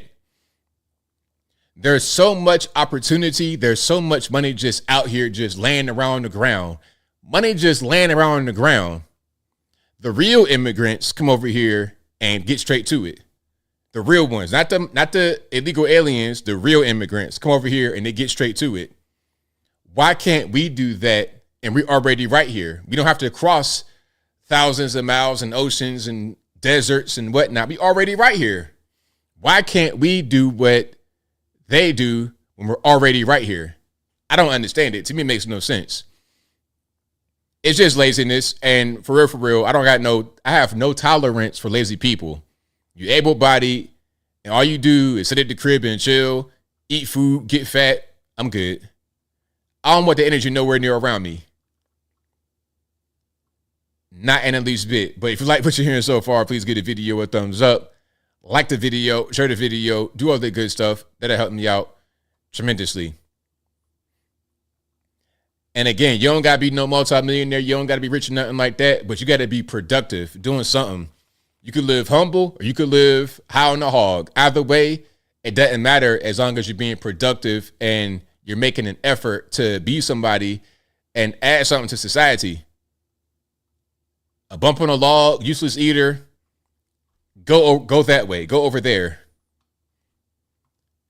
But anyway, the number to call, 706-406-3287. Again, 706-406-3287. Hey, Ron, you got the right idea. So you're lazy now, but you worked your hind parts off for 43 years. So you put your work in. You gave to society. You sacrificed your body, your mind, your time, your everything for society, for yourself, for your family. You did the right thing. So shout out to you, man. 513, you're on the line. Who am I speaking to? Hi, my name's Shelley. All righty, what's happening? I just want to talk about the food stamps. I had cancer at 32, and I was at Walmart buying, protein shakes. And this middle-aged white lady was behind me, huffing and puffing her way, through the line. And it's like nobody considers that there's always more to the story. There's always going to be the welfare queens, which is a totally different thing. I don't think people are thinking about the elderly and the disabled. When I had cancer, I was too tired and too weak to cook from scratch.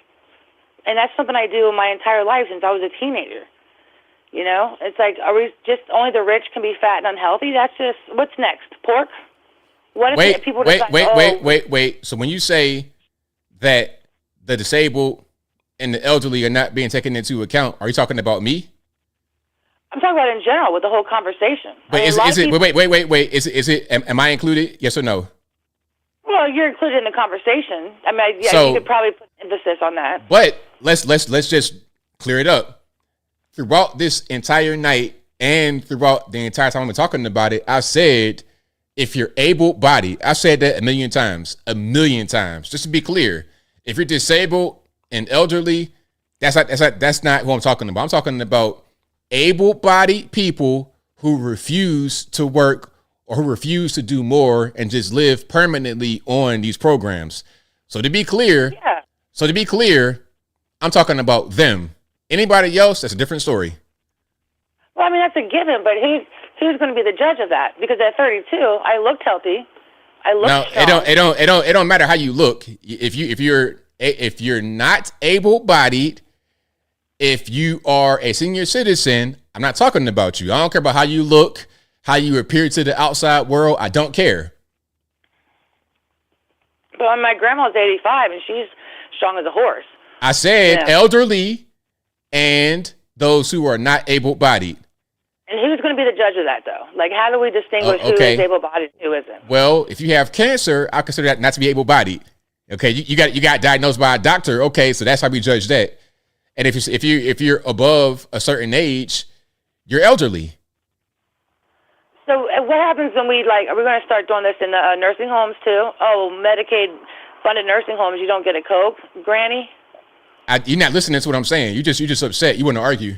No, I'm saying. I said elderly and those who are not able-bodied. That's what I said. So we're going to protect the nursing home people because my point is it's Medicaid funded. You're not listening. I said elderly. Who's a nursing home? It's elderly. Well, they're not all elderly. I mean, I guess I'm thinking about the nursing homes. You said granny. Now you lying. You said granny. Now you lying. Well, they're mixed. I mean, you have 40-year-olds in nursing homes. Okay. So why are they in there at 40 years old? Why are they in there? Well, that's because they're disabled. So. All right then. So I said it. Okay, so let's just keep it to what I'm talking about. I'm talking about able-bodied people. Fair enough. So what about ketchup? Are we going to no ketchup? I'm just saying, where do we draw the line with it? I think we're kind of going off the slippery slope here. Is that a sugary snack? Yes, ketchup is all sugar. It's not a sugary snack. You're not going to catch it. That's not a snack. Nobody says, hey, you know what? I want for a snack. I want a little bit of that ketchup in the pack. Put that in my mouth. That's not what we're talking about. We're talking. Listen now. Let's not be silly. We're talking about these big bag snacks that come in these big packages people just eat.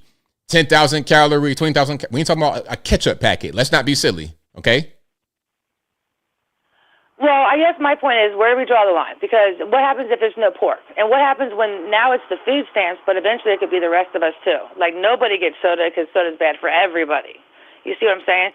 That's all. I just think we're going down a slippery slope, and we could start crossing the line of bad things for everybody. And if implementing it could cost more money, and people at soda factories, that's jobs, right? I just think people should be able to purchase, let's say when I had cancer, if I could have purchased a hot meal that was already made, I would have purchased the hot meal instead of the protein shakes. So there's different, you see what I'm saying? I don't know. That's all. I don't know. I just think we're going down a slippery slope. I think there's bigger problems. I'd rather go after the people that are abusing welfare at the top, the billionaires and stuff. But I don't know. I mean, you're not wrong. I don't disagree. I just think it's kind of a... I'm right. Of course I'm right. You know I'm right. Well, yeah, you're always right, of course. But, all right, that's all. I just, just kind of I don't know why it makes me kind of sad. I don't know. People fall in hard times, and that's kind of when you're supposed to just change your entire life just because you fall in hard times. Yes, because obviously you're doing something wrong that wasn't working, so let's do something else now. How about that? Yeah, a lot of people do work. I don't think everybody I think if we could get more people out of poverty, if you look into the fine print, the government kind of has a quota. They want a certain amount of poor people. So okay, so I have a question for you. I have a question. Do you think giving somebody who's poor a soda pop will help to get out of poverty? Would that assist them to rise out of poverty, giving them a soda pop? Well, yes or no question. Yes or no. Yes or no. No. All right then. No. So there we go. So what we could do is when they're in a state like that, give them things that are more nutritious that will help them not get sick, that help them not go to the hospital, so they won't have a chance of being in a nursing home when they're 40 years old, potentially. Let's help them by giving them more healthy options. Let's help them by educating them about how to eat so they don't hurt themselves. So only rich people can be fat and unhealthy.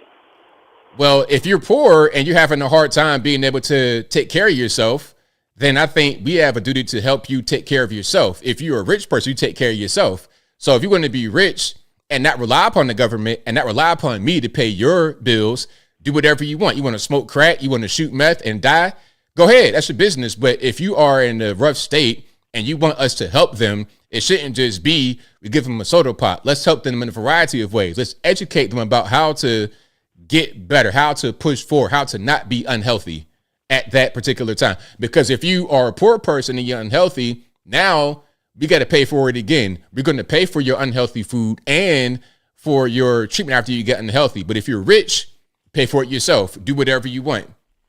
But thank you for the call. I appreciate you. Have a good night. All right. Shout out to her. Hey, man, all that arguing, listen, you know I'm right at the end of the day. So don't even really, you know what I'm saying? Like, everyone knows I'm right. Everyone who has sense understands what I'm saying. You guys all know. But too many of us don't get it. The government is not here to give you a candy bar. If anything, the government is here to help you when you're down. Helping you means also educating you and giving you things that are going to help you to push yourself forward. Big bag snacks will not help you go forward. 949, you don't lie, how am I speaking to? Hey, good evening, ABL. It's Marta and Menifee. How you doing? I'm doing well. About yourself? I had to say, I was watching your, what was it, a Facebook story, and you're in your you're in your Ford convertible. Just, you look like so happy. I just wanted to call it out there and say that was awesome. Well, thank you for that. I appreciate it. What were you thinking in the moment when you were filming yourself driving in your car? I was just enjoying the weather. It was beautiful. Like, it was a guy that was beside me a little while up in the same, he had a Benz convertible. It was black just like mine. He was like, hey man, beautiful day. It's like, yeah, I'm loving it. We talked for a little while in traffic. People were honking at me. I was just enjoying myself. I really loved it. That's all I got to say, because I was like, oh, my God, because I knew you drove a Mustang like my sister did, but I didn't know you had a convertible. That's right. That's awesome. So way to go. You're so deserving of that. Well, all right, I just wanted to come out there and say hi and say I enjoyed that. And the other video, the one other story that you did with that lady that she thought she was supposed to get like her booty slapped or her TD slapped because she was, she was like older and stuff. And you're like, no, don't take this the wrong way or anything. But come on, nobody at your age is gonna, do that to you. What times are you living in, lady? Get over yourself.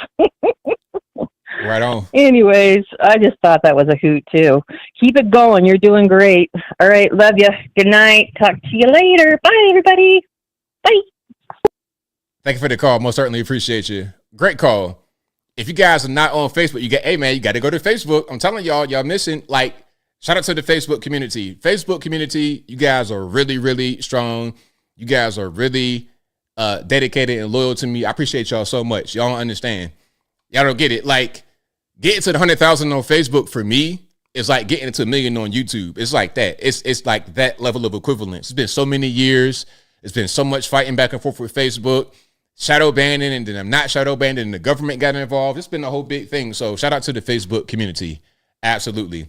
All right, let's keep on rocking and rolling. Let's go to, I had 2 callers and they both hung up. That's crazy. All righty, let's keep on going. Let's go to 203. You're on the line. Who am I speaking to? Hey, ABL. It's Angel, man. What's going on, boss? Nothing much, bro. Listen, I just wanted to call in, and unfortunately, I wasn't able to see your show, but I wanted to share something that happened tonight. Okay.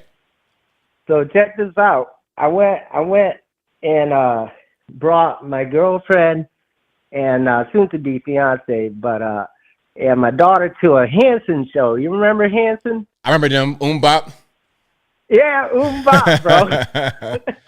So I happened to be, my boss gave me some extra tickets, right? He was like, boom. So it was cool, right? But anyways, it's been a little bit rough throughout the years. Been, got a little bit in trouble with the law to some degree. So anyways, everything's going peaceful, right? I turned my life around. I'm a man of God, try to be, right, as much as I can. And we're there, and I had to pull an Anthony Brian Logan, bro. You know why? What happened? This guy started acting a fool. Remember what you did on the plane? Oh, yeah. Yes. Yeah, bro. Oh, my God. I knew it, bro. There were 7 women. It's a open concert, and it's tight. And this dude, like, I brushed up on him a little bit, and he gave me the side look like he was not about it. I was like, oh, no. Oh, here we go. So I'm just trying to chill. Next thing I know, little big back lady in front of me, she's pushing back, even to us, but she stepped on his toes. This dude got mad. He started arguing with her. And then he got real close to one of his friends, and they started arguing. Next thing I know, bro, he pushed this chick, man, like hard. This little, she had to be 5'1" maybe. And all I could think was like, my girlfriend, my daughter, everybody's just looking. I said, nope. He was right next to me. I pushed him to the side. I put my hands. I said, my man, you better settle down. That's a woman, bro. And he looked at me, and everybody's just like, look. I said, I'm serious. Take it the other way, man. Take it the other way. You're playing with the wrong one. In my mind, I'm really like, oh, Lord, please don't let this guy do anything. Just let him go away. But I seen this other cat looking at me, and he was like, man, we're about to bounce you out of here like you're a terrorist. But, yeah, it just reminded me of you, bro, because I didn't want to go to the concert. I was like, babe, I got to do it. I was like, I'm going to be the only dude there. Honestly, I was feeling like, man, I'm among low testosterone right now. There's so many women, but you know what? Thank God there was somebody there, man, because this guy, he was like 6'3", bro, he wasn't a small dude. Right. And I was like, but, Silbury hasn't died, man. There's some good people there. And I was glad the guy went away and whatnot, but it made me think of you. I was like, you know what? That's right, man. Man gotta, stand up. Even if you're in the hot seat like that, like me, I'm like, I can't get in trouble. But I said, nah, I can't have this, bro. You toss that little 5'1" woman like she was a rag doll and nobody doing nothing. Like everybody freaked out. But anyways, bro, hopefully I'll catch your next stream, man. And I definitely got to get into your Uncle ABL stuff. I keep hearing really good stuff. I haven't had a chance, but I'll definitely get on that and subscribe to that too. Right on, man. Gotta do it, man. Thank you for your call. Definitely appreciate you. All right, man. I appreciate you, man, and all the work and info you throw down. Have a great night. All right, boss. Appreciate it. All right. Shout out to the caller. Yeah, man. I'm a man of peace, but sometimes I just get taken there.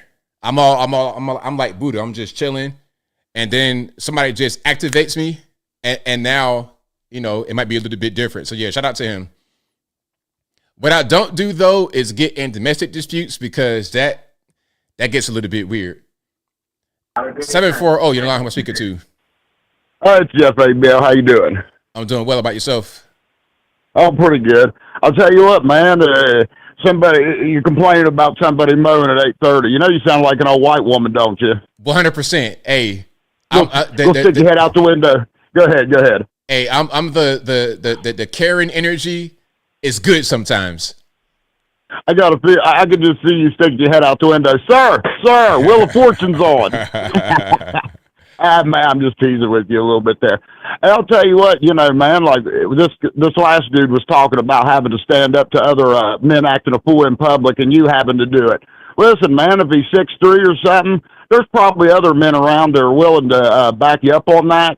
And let me give you all, if you're ever in that situation, remember what Alexander the Great told his troops when he came to the Hydaspes River and saw war elephants for the first time. You know what that is, ABL? What did he say? Go for their eyes. I'm serious, man. Yeah, if there's something like that going on and you've got to fight, you better fight dirty. Even if this guy's 6'3" on crack or something, you're going to have to get mean. And I don't blame, man. People are getting tired of it. They're going to start standing up for this, hopefully, here in America. Absolutely. You know, and a fair fight is a fight you win. That's it. It's, but anyways, just think about that, man, if you're still listening. Anyways, I don't know. Everybody's cheering on this West Virginia, where I'm from here, the food stamp thing. But, they don't know who's really getting hurt. It's guys like me who are in the store on, like, the 4th, and you're just looking to get a gallon of milk and some cat food, and there's, like, 3 carts full of nothing but candy and snacks in front of you, and you're hearing, what do you mean I can't have my Mountain Dew? Well, then go back there and get me the Faygo. The cart boys and stuff working double time, having to restock everything. But actually, it is a good thing. But I wonder how many of them are going to try to move to California or Illinois or something, to be honest with you. I say good luck with that. From West Virginia to California, that's going to be a big time difference, big time culture shock. So good luck with that. That's it. They don't realize it, man. People are just going to have to tighten up. Like I said, man, I'd go down to the welfare office. Me and my wife were both disabled. I'd go down there and finagle and stuff and start getting a bunch extra food stamps. It's just not right because I can live off of what we got. So people are just going to have to start learning. Nobody wants to be paying for all this recklessness. Exactly. Well, I'll let you go, ABL. Hopefully we get a couple more good callers on here, and we'll talk to you later, buddy.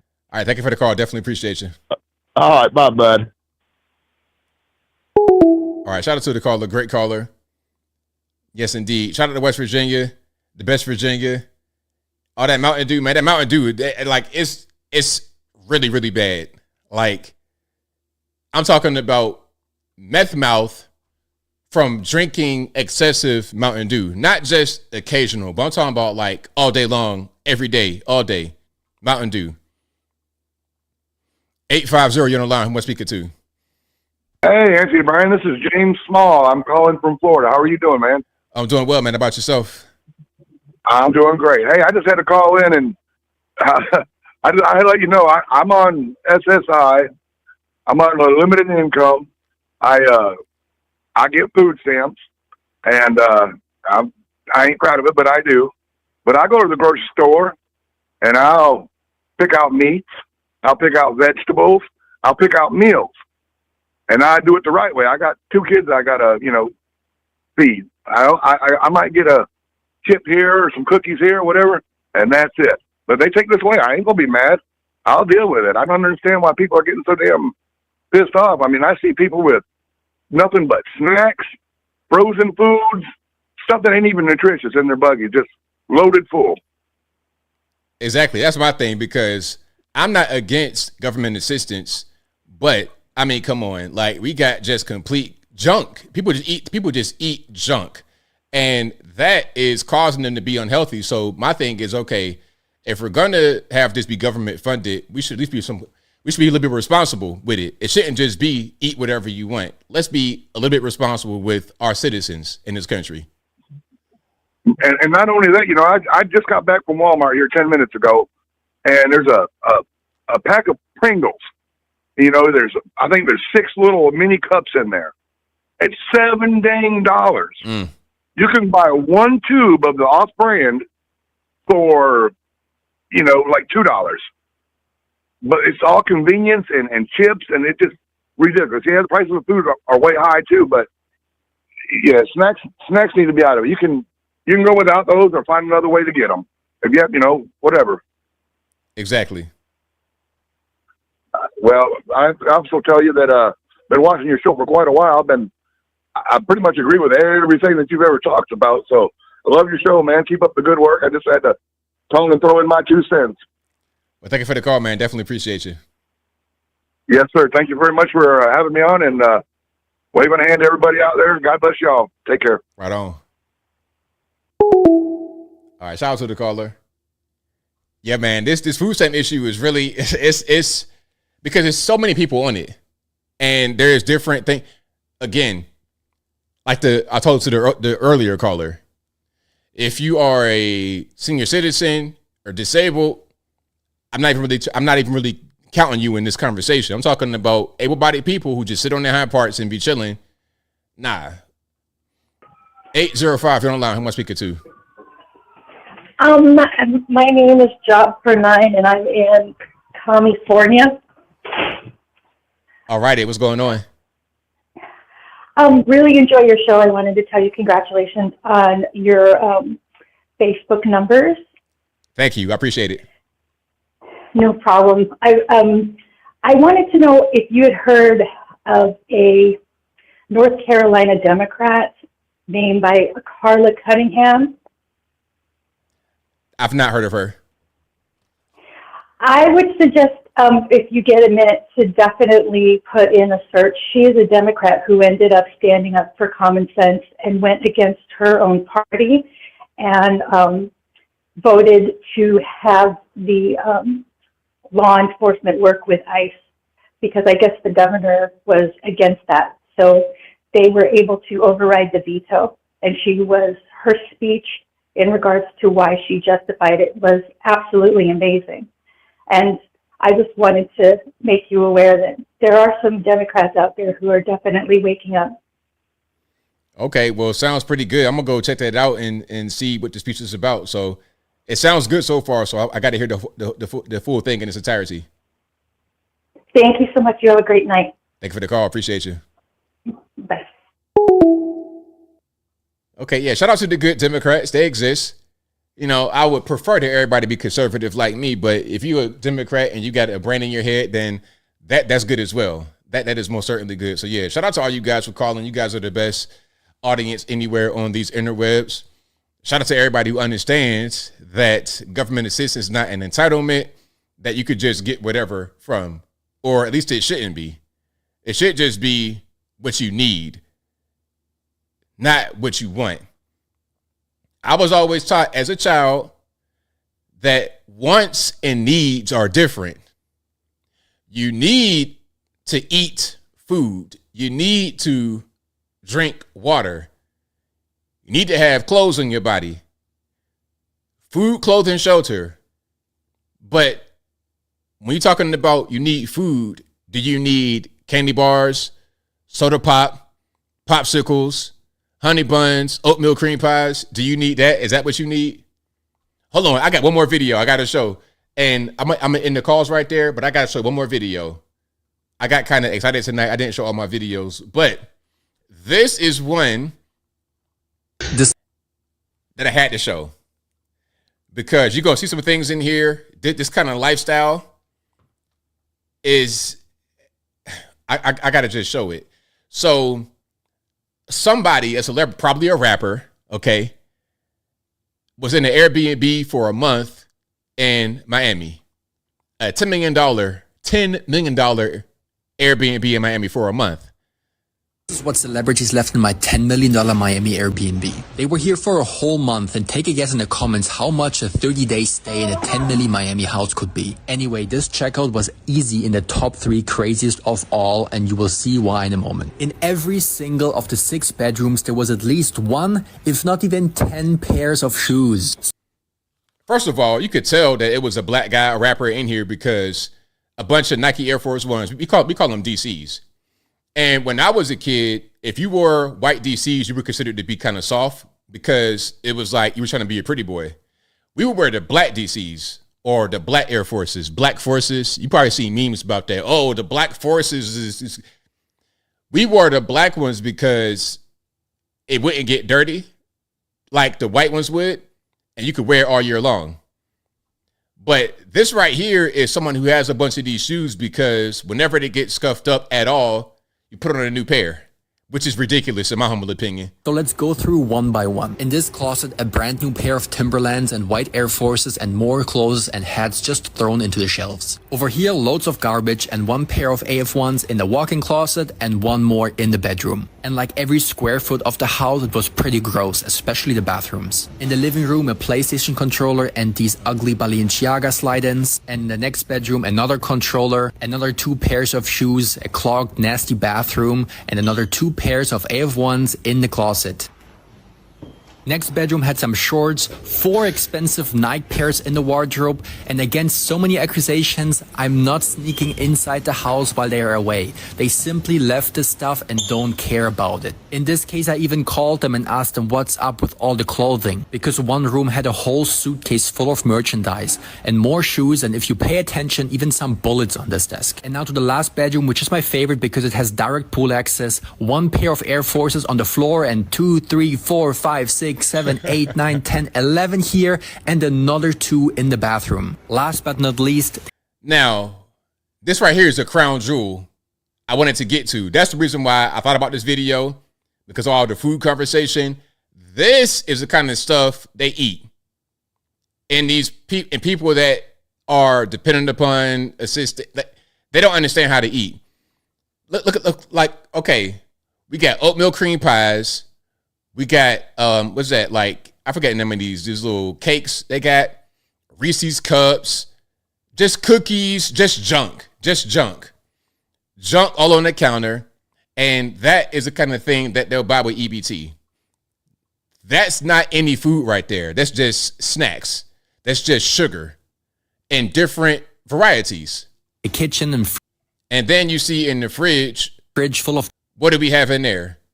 Condiments, little sodas, just random stuff. It's not really food in there. Junk food. See what I'm saying? If your fridge and your pantry looks like that, like this right here, but not least, like that, or like the fridge, you got a problem. I'm telling you right now. All right. So, yeah, thank you, Shaky. Hostess cupcakes. Yeah, that's right. What's that? Okai Fern. It's not real food. It's not real food. All right. You can kind of see the lifestyle that they live in, and the food go with it. Bathroom is nasty. You got 1,000 pairs of DCs for what reason? No reason. Just wasting money. That's the mentality that goes into it. I could tell a lot about somebody by what they got going on in the kitchen. Come to my house right now is spotless. My house is so clean, and I clean it. You can eat off the ground floor, hardwood floor. You can eat off of the hardwood floor right now. That's a little far, but you understand what I'm saying. It's very clean. I don't have this kind of stuff in there. But anyway, that'll be a wrap for me. Shout out to you guys. If you like what you heard tonight, please give the video a thumbs up. Like the video, share the video, do all that good stuff. That'll help me out tremendously. I'm here live every Wednesday and Saturday night on the YouTubes, but I'm also live on Instagram on Tuesdays. And I may do a Facebook live at a certain point. Maybe what I'll do, maybe I'll try it because I got 2 phones. I'm going to try to just go live on both one day. One will be Instagram and one will be Facebook. So I'm going to try that soon. Don't hold me to it, but hold me to the Instagram 9 p.m. on Tuesday, Eastern time, every Tuesday. And I'm here every Wednesday and Saturday at 8 p.m. to right around right now, 11 p.m. Eastern Standard Time. But that'll be a wrap for me. Did I get everybody on Super Chats? I got a couple more here, but before I get to that, thank you to everybody who's watching, retweeting, Super Chatting. Y'all know I could not do the show without you. Thank you to the mods for keeping the trolls in check. I appreciate y'all for that as well. This is also an audio streaming podcast you're listening to. It'll be available on your favorite audio streaming platforms, whether that be Google Play, Apple iTunes, Spotify, etc. Link for that will be in the description, or go to your favorite audio streaming podcast and search ABL Live. I should pop right on up. And did I get everything? I think I did. Also, I'm also on Rumble for the long form content, for the 10-minute or so videos. That's on Rumble. All my links to everything, the Rumble, the podcast, the merch, everything, my website will be in the description, or visit the website anthonyblogan.com. That is ANTHONY, the letter B, LOGAN.com. Thank you, Sheree, for posting the links in the chat. I appreciate you for that. We got a super chat from Jot for 9 who says, please check out Carla D. Cunningham. I got you. I'm going to check it out. Thank you for that. And thank you to Sonia who says, common law requires people to put themselves through what they can afford, ? If you can't afford yourself first, then you don't give birth. You can't give it back. Hey, you know what? That's a good way to think about it. like be able to take care of yourself first and then bring forth life. You don't got to be a millionaire or nothing like this, but take care of yourself. Okay. You don't have to be 100,000 quadrillionaire to just take care of you. If you could take care of you, then let's go forward. That should be the first objective, taking care of yourself. 100%. Again, if you're able-bodied, not if you're 1,000 years old or you got no legs, no arms, you ain't got no eyes in yet, you blind, you deaf, you got all of that. That's different. Okay. If you're just a regular person watching the stream, chilling, everything works, you're able to move around, and you just refuse to, I don't have any sympathy for you at all. Because guess what? In a different country, if you just decide to not do anything for yourself, you're gonna be starving to death.